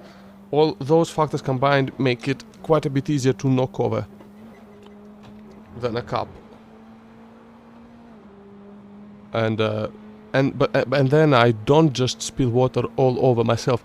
I spill it all over my keyboard and steering wheel. And like, well, while I do not enjoy being wet, I will not short circuit and die if I get wet. A steering wheel? Might. Keyboard? Fucking will.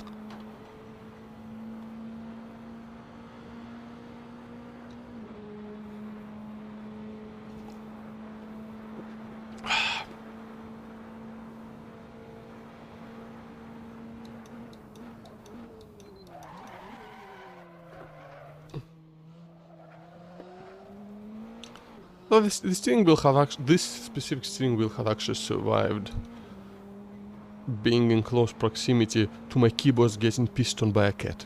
Twice. So I know, it's a bit more waterproof than the keyboard, I feel like, because of that.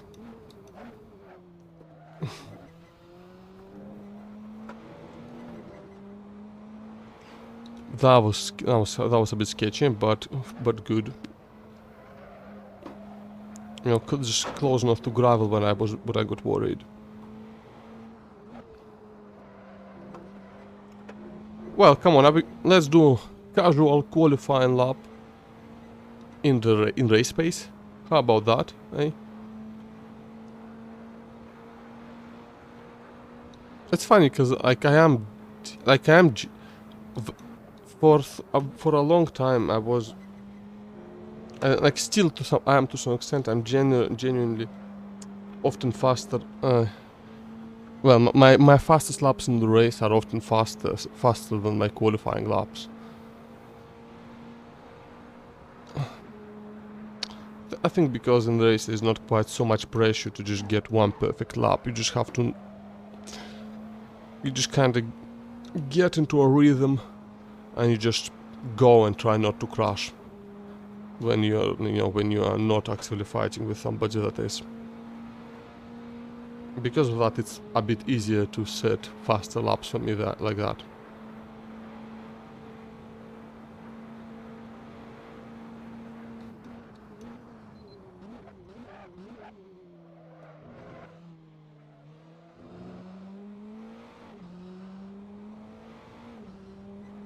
Coming up on the first back marker of the day. His pace wasn't bad enough. I don't think I should have caught him yet with his pace even. Actually, I don't know. But no, I suspect he's been involved in like in lap 1 incidents. And that's some very that's some I'm gonna blink at him if you can see that as a kind of thanks.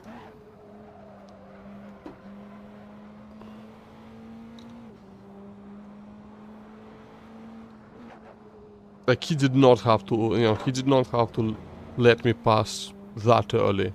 In fact, like according to the rules of the community, he doesn't, strictly speaking, have to let me pass. He just has to not defend, I believe. But yeah, that was...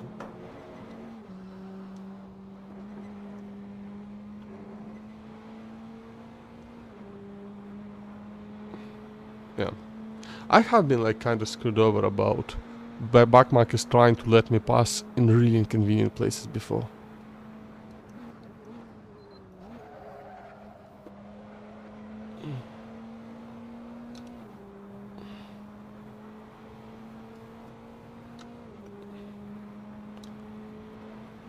When I got my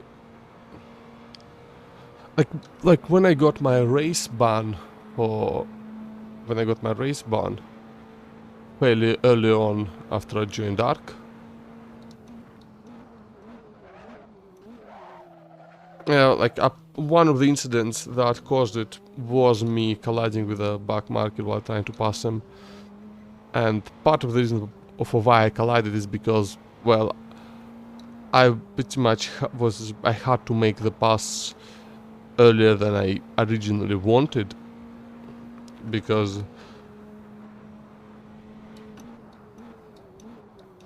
so it was a very awkward place to make a pass. To be fair, that was on Algrave. Every place is awkward on Algrave. I fucking hate that track. Algrave is just, I do not like that track.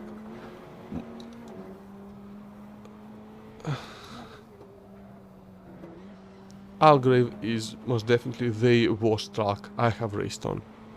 I do not want to race on it again.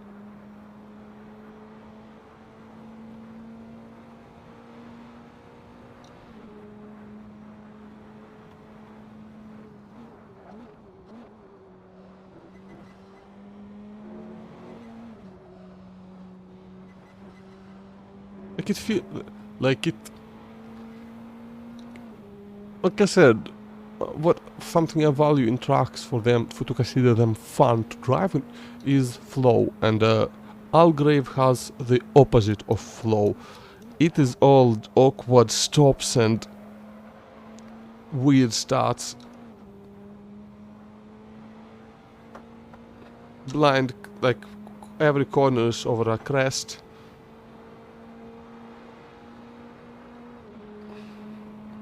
Like it's all just made in such an awkward way. It's like Algrave is a fantastic example, I believe, of how not to use elevation changes.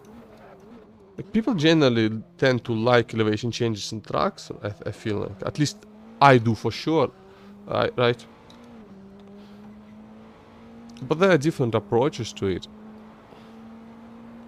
Like, I mean, Watkins Glen has plenty of elevation change, and it's a great track. But and the way it has like it does have a couple, like it does have in the boot that uphill hairpin.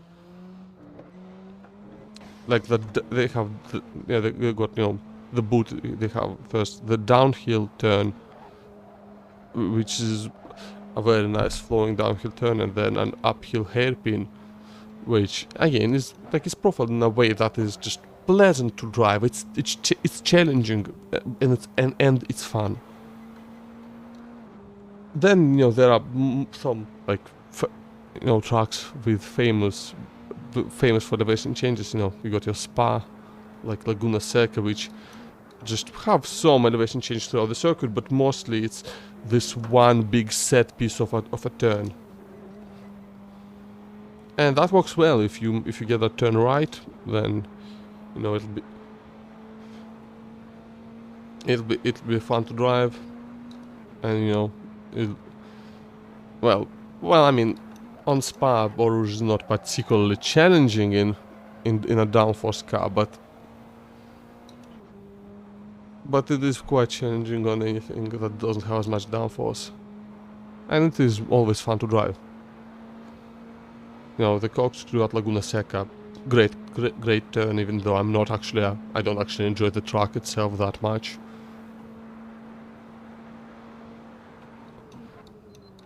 At Algrave, it's just, you have so many elevation changes, right? And you just, what are they, and all they are used for are to make blind crests over corners, right? And to make braking zones more annoying by making them downhill. And that's all there is to it. And it's not...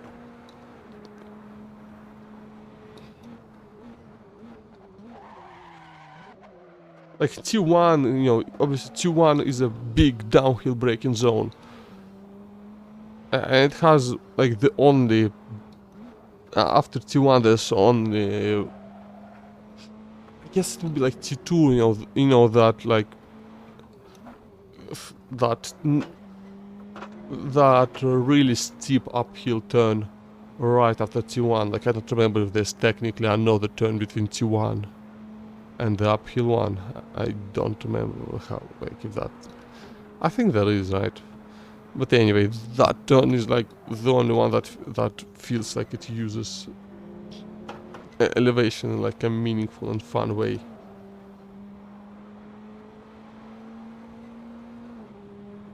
And then after that you just get, you know, the big downhill hairpin, and it's just like it's a hairpin, except you have to brake a bit earlier than you think you do because it's downhill, and it's just kind of annoying more than fun.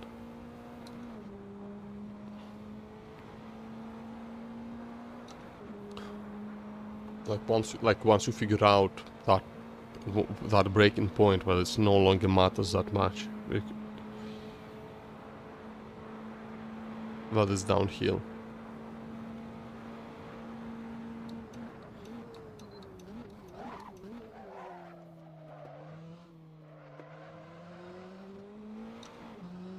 I know, I can talk for a while about how much I dislike Calgary.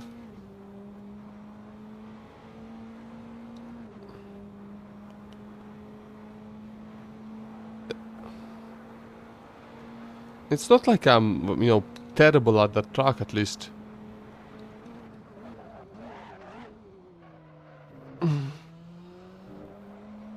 There are tracks that I dislike, like, purely because I'm bad at them. I don't dislike them, I don't enjoy racing at them that much because I'm just bad and I know that, and it, you know, takes some enjoyment out of it. Like again, I gave an example earlier of Laguna Seca, right? And that's not a track that I can give you a list of reasons of why I dislike it, why it's a bad track. But no, I'm just kind of bad at it, and that's why I don't like it very much. I'm just not good. It's not the track that is bad, it's me that is bad.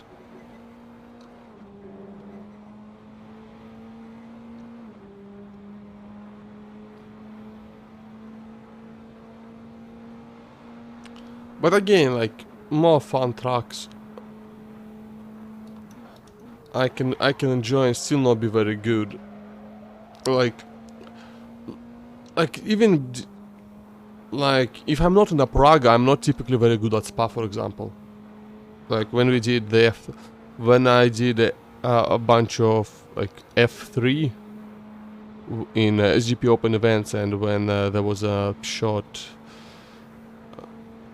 F3 like a racing studio F3 league on.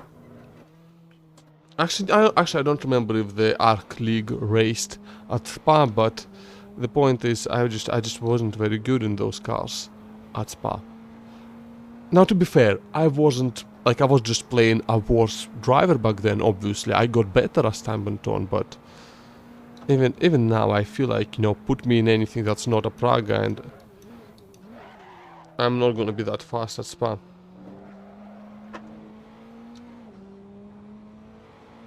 But I still enjoy it a ton because it's just so much fun to drive.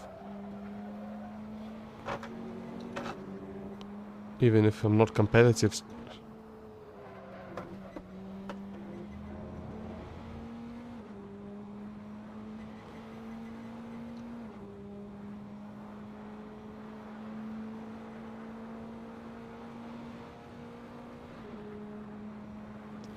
Yeah, still.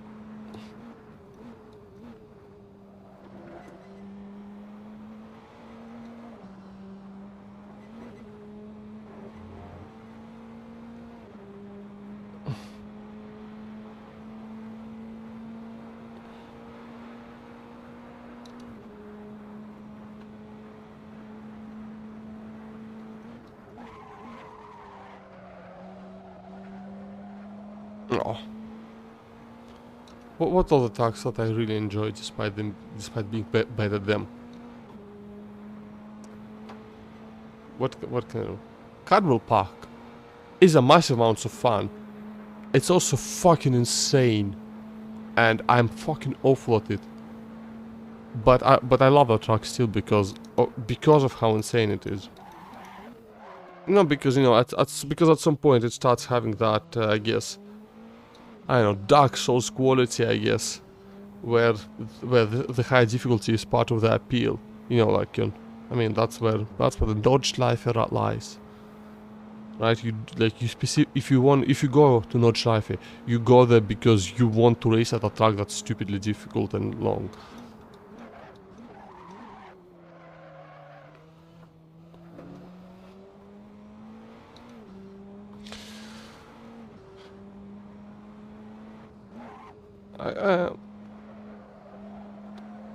Though actually I'm not that bad at Nordschleife. I got my best result, I think, of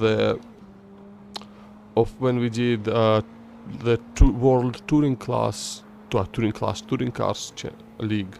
I only did half of that league, but last race of that was at the Nordschleife, and I got my best position of the league there, I believe, or at least matched it. I did not qualify well at all, but okay, let me check. Okay, yeah, I think, yeah, I think my everything is set up right.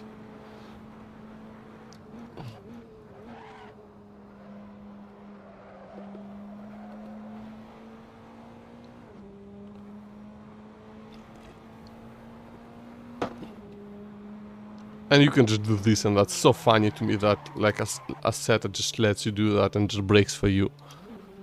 Saves so much time.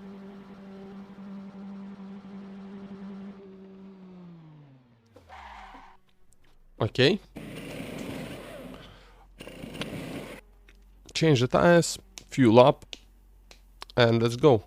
Okay, Martin, so okay, I'm only gonna drop down to P3. That's perfectly alright with me, actually.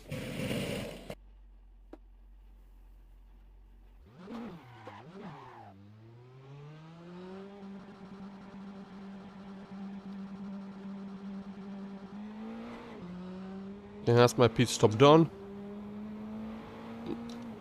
And it's time for mediums. The pace is not gonna be there anymore.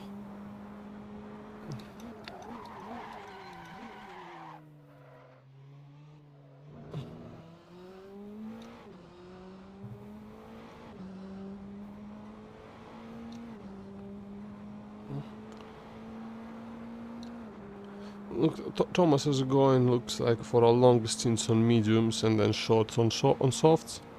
Jorel is staying on softs for longer than I did, which is honestly a bit unexpected because I feel like I pushed them fairly close to their limits. Like, you could for sure race on them still for a bit, but it's at the point where it's a bit risky to do that.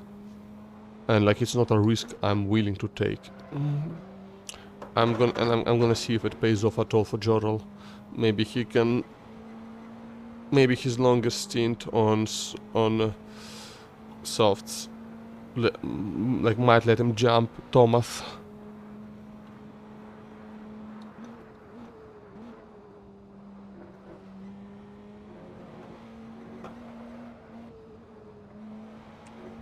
Oh, okay. Had to slow down fairly massively. Fairly awful outlap, all things considered, but whatever.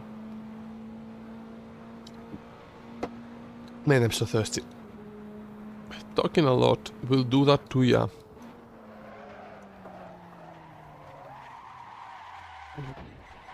Fuck.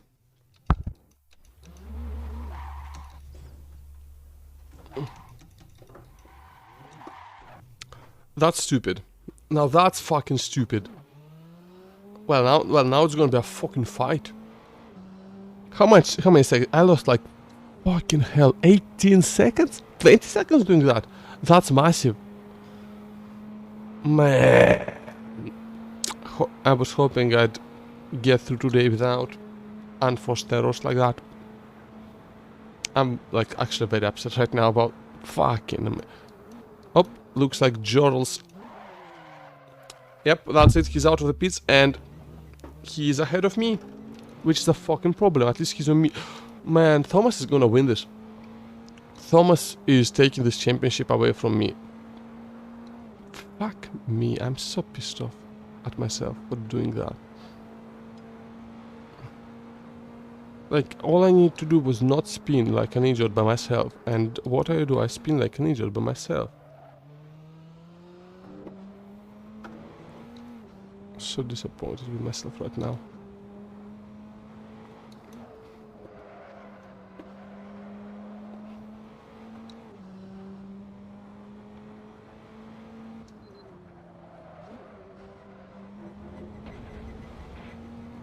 Like, if Thomas takes this championship just by being good enough to not fucking spin, that is going to be the funniest thing ever.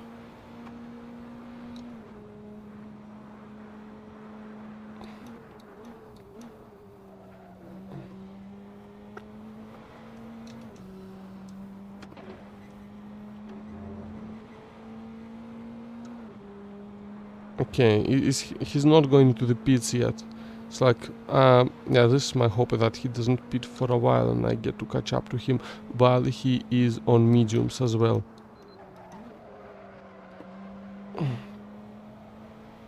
And obviously I'm going to need to pass Jorel real soon here.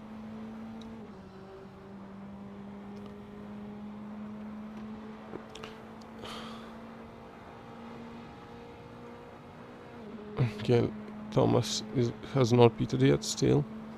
Is he doing? What is he doing? It looks like he's going on a defensive line, but I'm like little over a second behind. You don't need to do that, mate.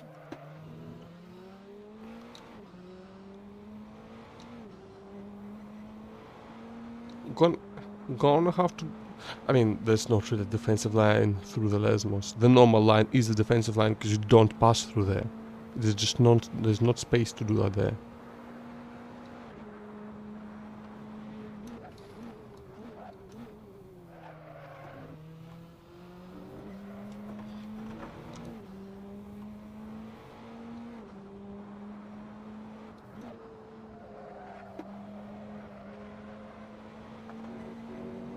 I think one of my first races I had at Monza was with the Maserati MC12, I think. If it was an SGP open race, and first lap I had a slide through the Lesmos and collected another guy. Guy had like just random guy with little gibberish as username. What he did later that race is he, like around about here, final turn, right? He brake checks me and then leaves the race.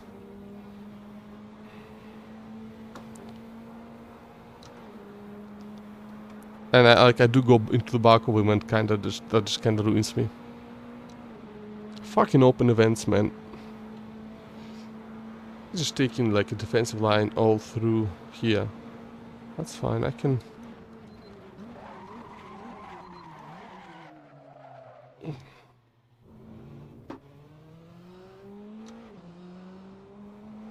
He lets me through, kind of him. Not necessary, but kind. Thomas has not been to the pits yet, which is fantastic news for me. Staying that long on mediums, he's not going to have much time on the softs to do, you know, to really catch up to really get away from me, I mean.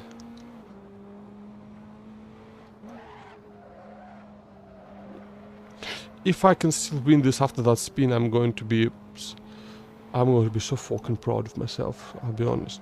But also so fucking disappointed that I had to spin in the first place. That could have been a very nice rejoin there.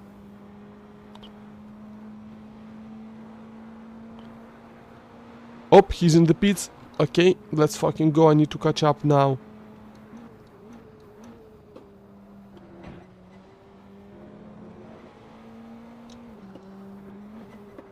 Looks like that was a very nice rejoin for Joral. Yeah, Jacob, gonna have to call him out. Tell him to be careful when rejoining.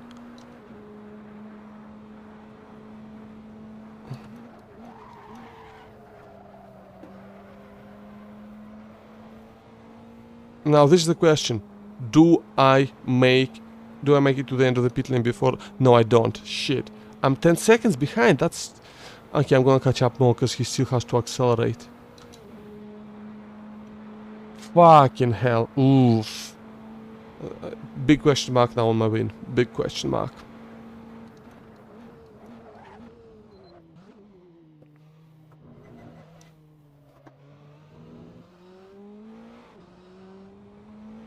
I don't know what kind of pace he's gonna have on them softs, but I'm expecting it to be good.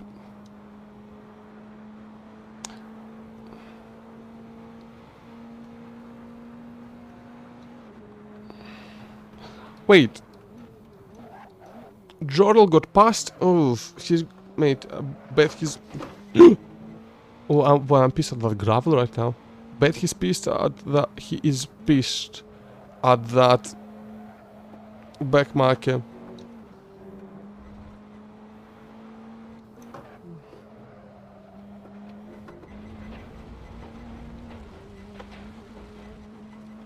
Super wide, super stupid. Yeah, looks like that. Looks like Joel got taken out by the back marker that just missed me.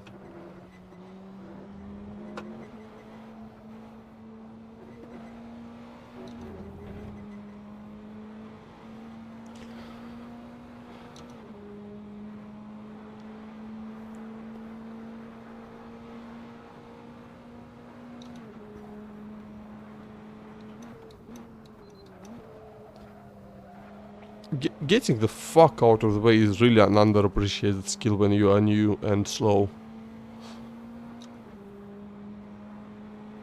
You have to know how to do that to race. Just have to. Okay, what kind of lap times? Okay, he's out. That was his out lap, obviously, so you know cannot compare.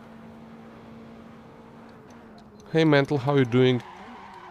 I am. Welcome back. How's your gaming? How's your lurking? Running P2 currently. Was running P1, but I lost it because I had a spin on my out lap after the pit stop. Had a spin at parabolic, a very, very silly mistake. Quite upset about that. Just now I'm hoping that I can, on inferior tires, catch up to the guy currently in first on softs. And that was a big time loss right there.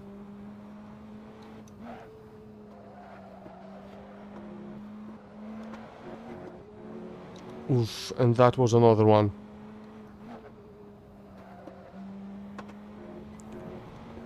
The pace just isn't there, mate. Genuinely not there.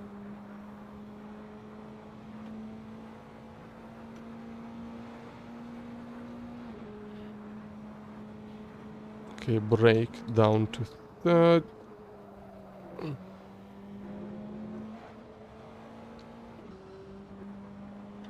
Okay, that's at least. Okay, at least that at least puts the delta barely in the green for now.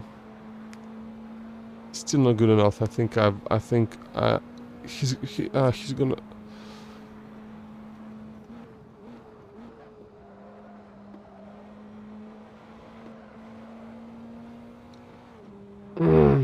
Ooh, yeah, look at that. I'm like, well over a second slower. Fucking hell. That spin cost me. Like, that spin cost me so fucking much. Oh, that's unbelievable. That's actually unfucking believable, mate.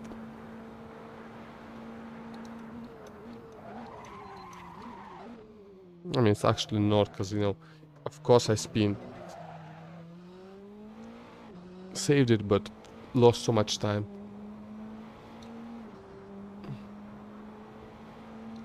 And there's no time to catch him up anymore. And I'm not going to, because his pace is going to be so much stronger, because he's on softs now. Mate, the miracles of not fucking spinning, and like probably a better strategy, honestly.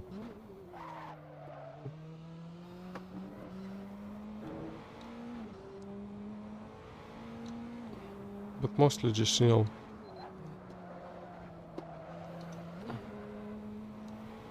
just not spinning. Oof.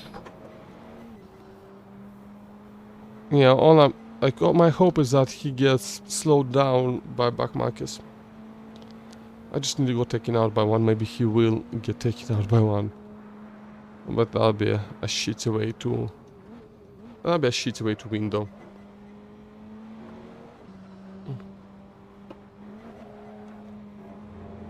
To have your rival taken out by back markers. Who wants to win like that, honestly?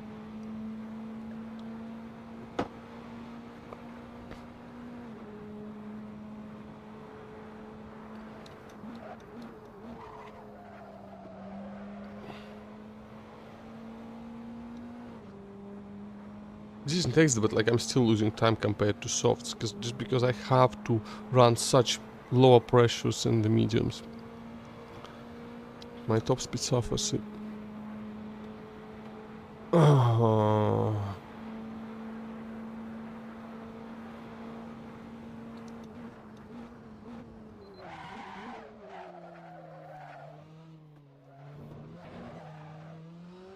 Unlock the brakes too.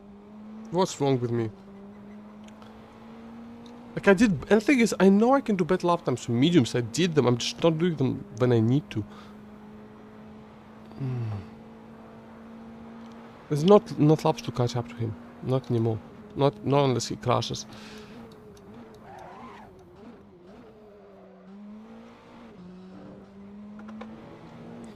And I really wanted to win today because I'm afraid I'm not gonna have the pace on Imola. And I am gonna have to skip Le Mans and most likely gonna have to skip. Yeah, I think he genuinely has the championship now. I think it's his. Bloody hell. I really wanted this one.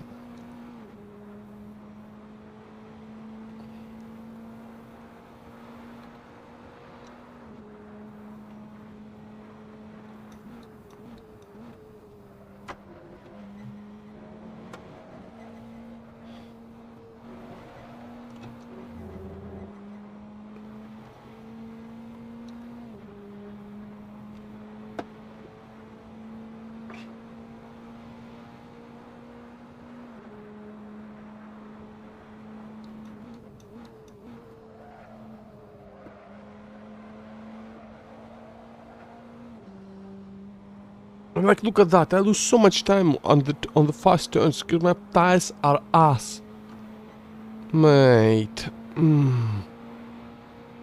Why and I probably wouldn't even have been able to defend against him, but at least I would have had the chance.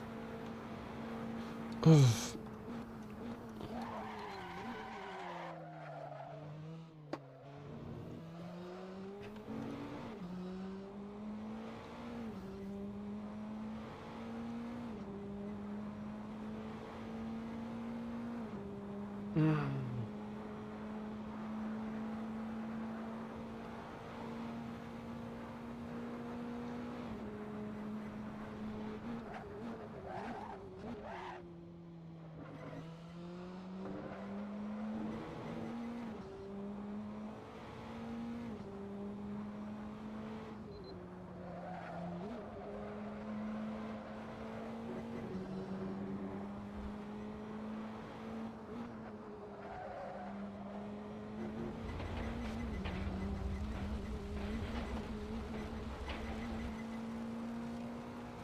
So much fucking time lost on that grass.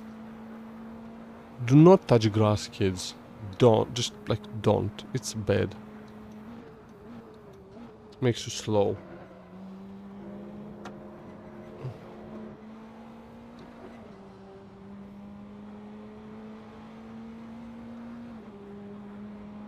And yeah, looks like our race leader has got through backmarkers, no problem. Very unfortunate for me.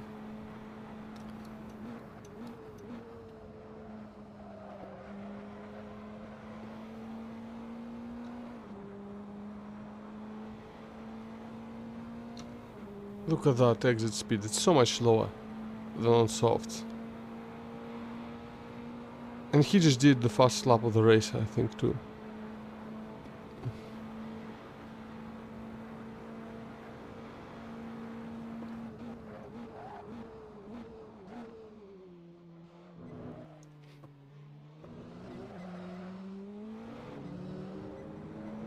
And look at that, that was a decent, like, first chicane. And it didn't matter, it's still so much slower.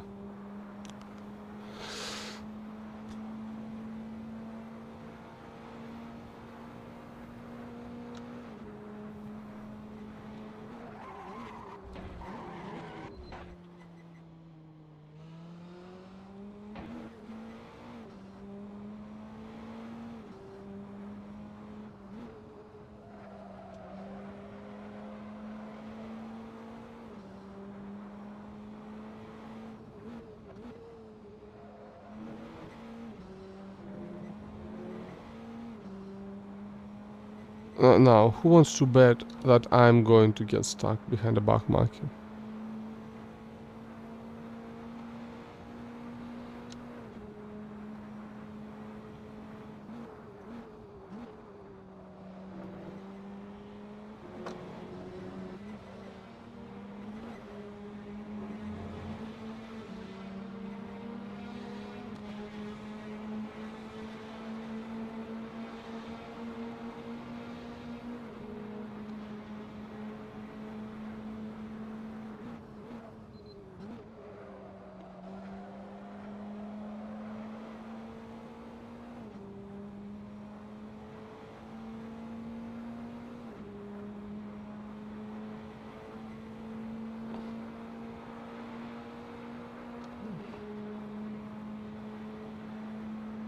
This guy better not dive bomb me.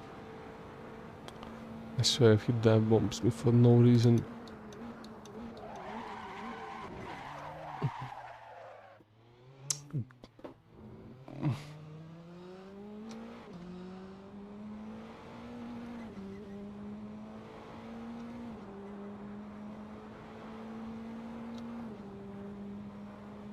Mate, what the fuck are you doing? Okay, yeah, just... Mate, if he's gonna go for...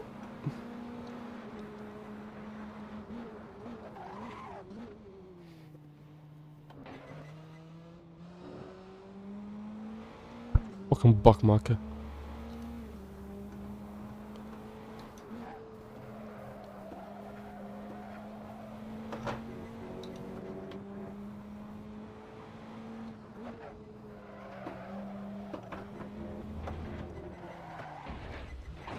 Fucking me.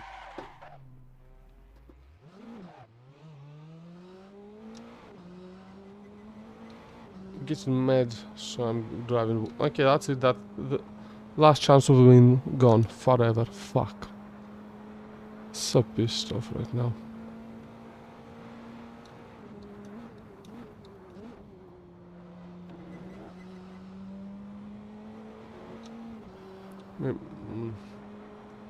Yeah, I think for sure Thomas has the championship now, well in hand.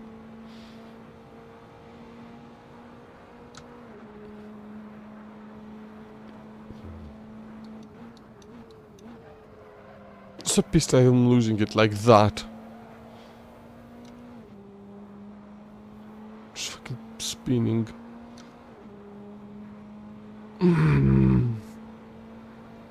I mean, if that's a big fucking if, isn't it? With how much I'm spinning. No, I think no, it'll be fine. I'm just, you know.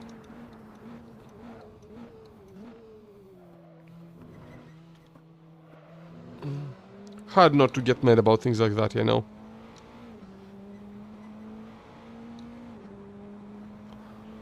It's like super annoying to lose wins because of your own mistakes, especially if they are particularly stupid. And and I've done that, and I'm doing that a second time just in this league. That was the fucking awful way to take the chicane, but at least I didn't spin and go to gravel, so that's not fine.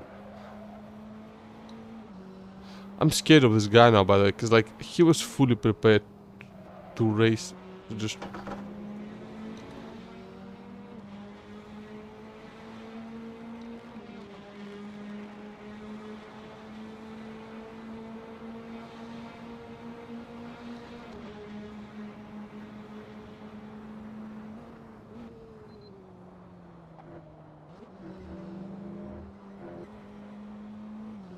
Okay, left him behind now.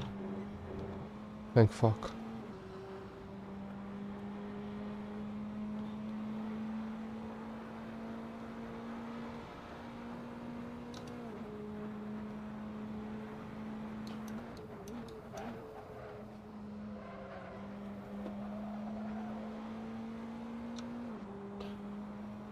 No, Thomas didn't look like he looked like he might not have the pace in in practice, but then he went ahead and got pace anyway.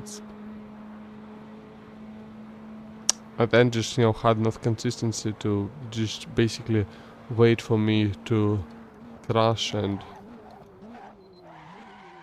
give him the position, and that's a very solid way.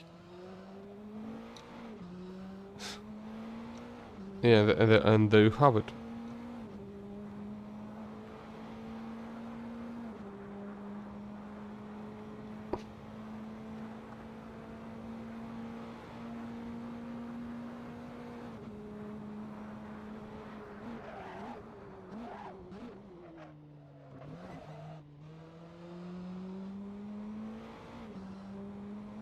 Maybe I should have just spent more time setting up the mediums to be decent, because I think, I mean, I'd need to like check his laps, I guess, at the end of the session.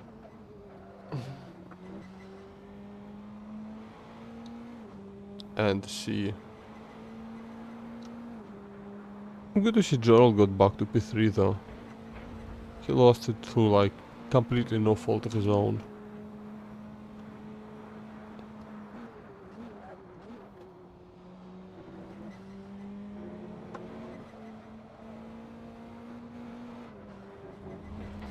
What am I doing? But yeah, back markers are a bit of a problem in this race, eh? Like one guy rejoining into in Joral's path. The other guy just bumping me in the back. On T1.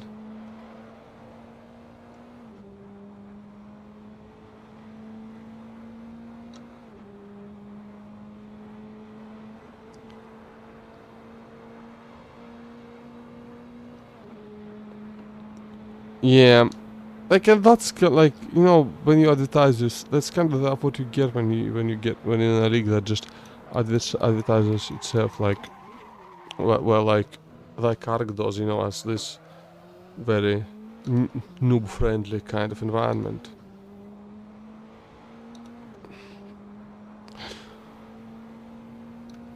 And like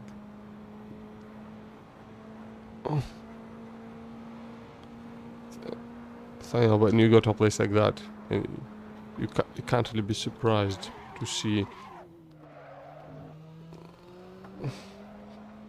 rookies doing rookie things.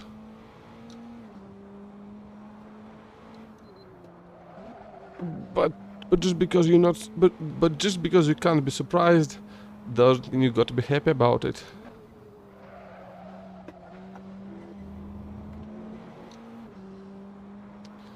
And like it's like I think I kind of have been thinking of just trying to find some other league at least in addition to doing some other community to do league racing in addition to Arc.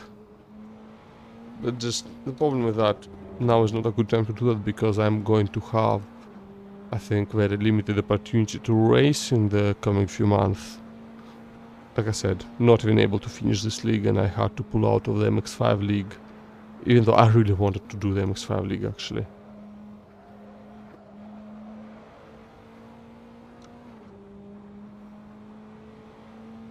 I had a ton of fun in the second season, like in previous season of MX5s.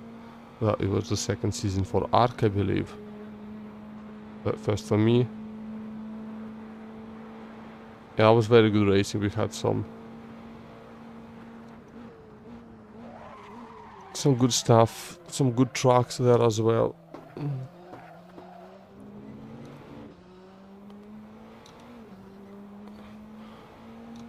Like we had that amazing, like super close photo finish at Brno, I believe.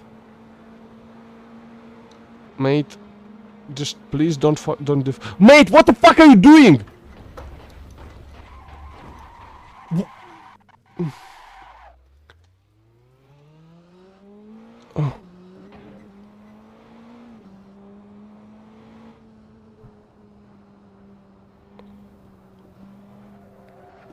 Fucking I'm gonna be mate. That guy on gamepad or something, that guy on fucking keyboard.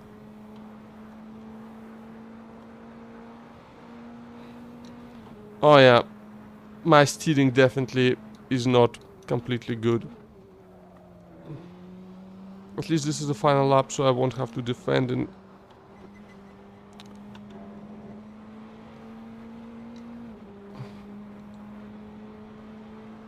Mate, I'm just gonna straight up tell her, mate, that guy, that's the same guy who rejoined into Jorel, by the way.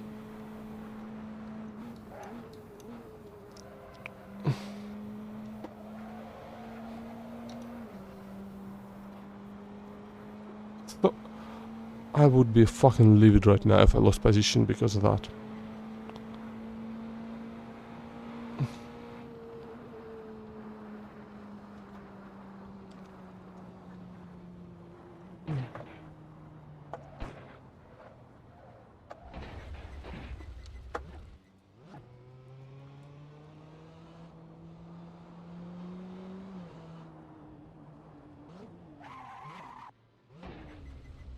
Oh.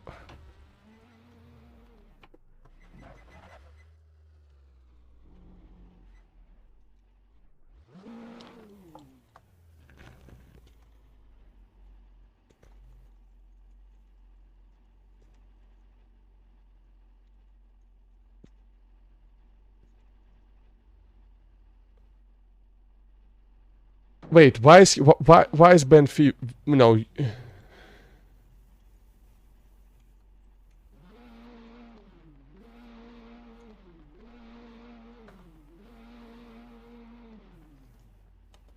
Oh, I have to see it. It has to be a couple.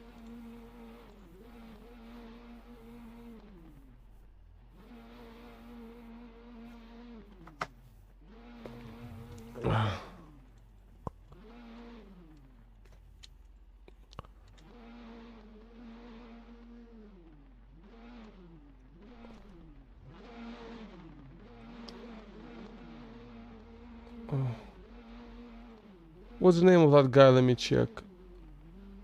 I can't even check. It's uh, go.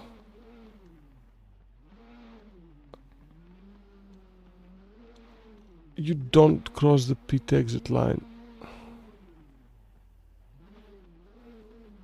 Yeah.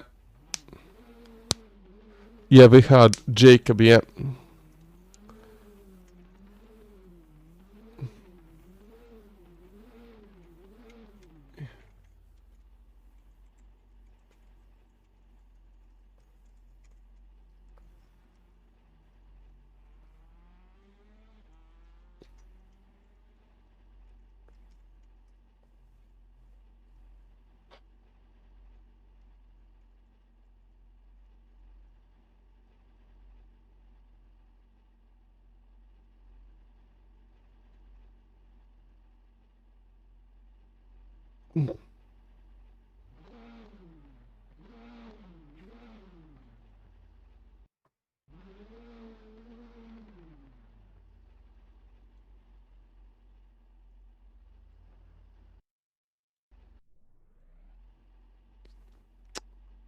I mean, I didn't lose P2, so I'm happy about that. I'm just...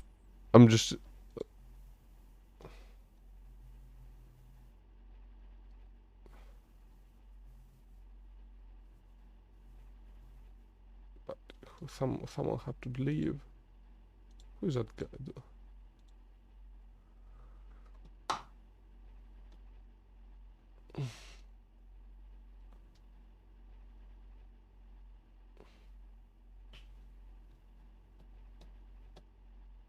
Was it Eamon who bumped into me?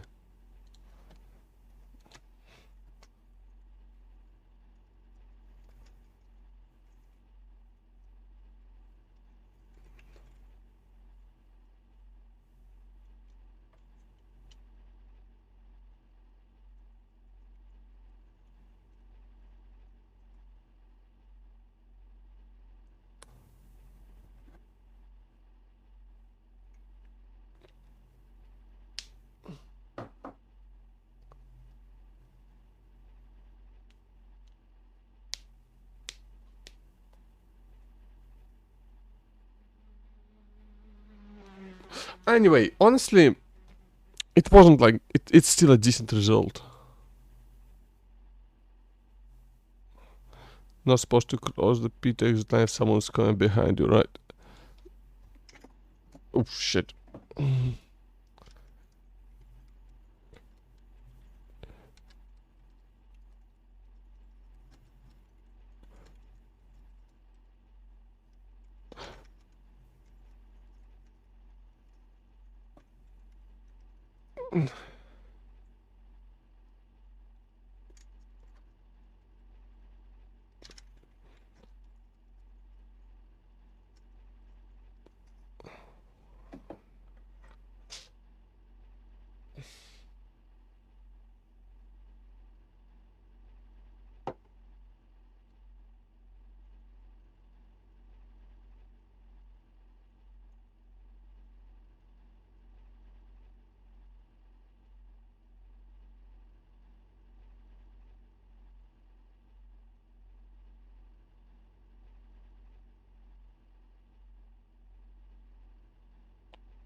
Yeah, backmarkers were a bit like I think a lot of new people joined, and it's yeah a bit rough. But anyway, next week.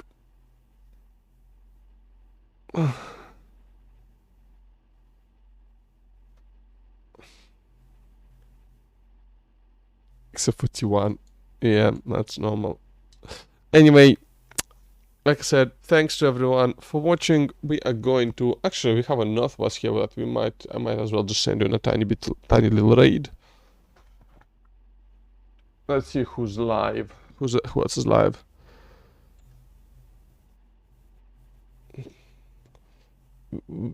Definitely a bit of a who.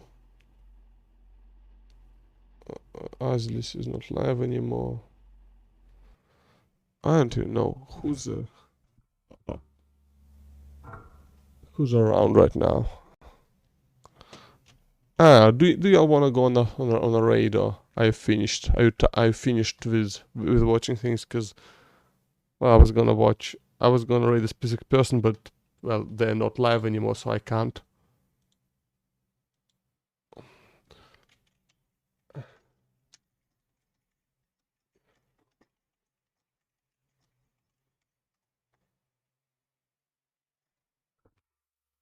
Uh,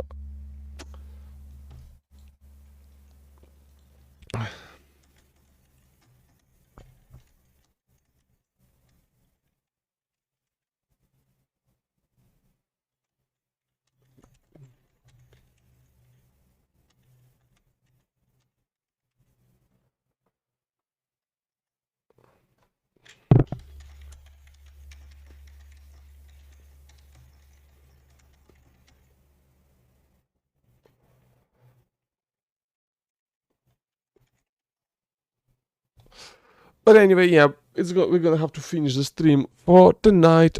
Tomorrow we got a 90 GTM race, two of them in fact. We'll see if I'm like awake enough to do them.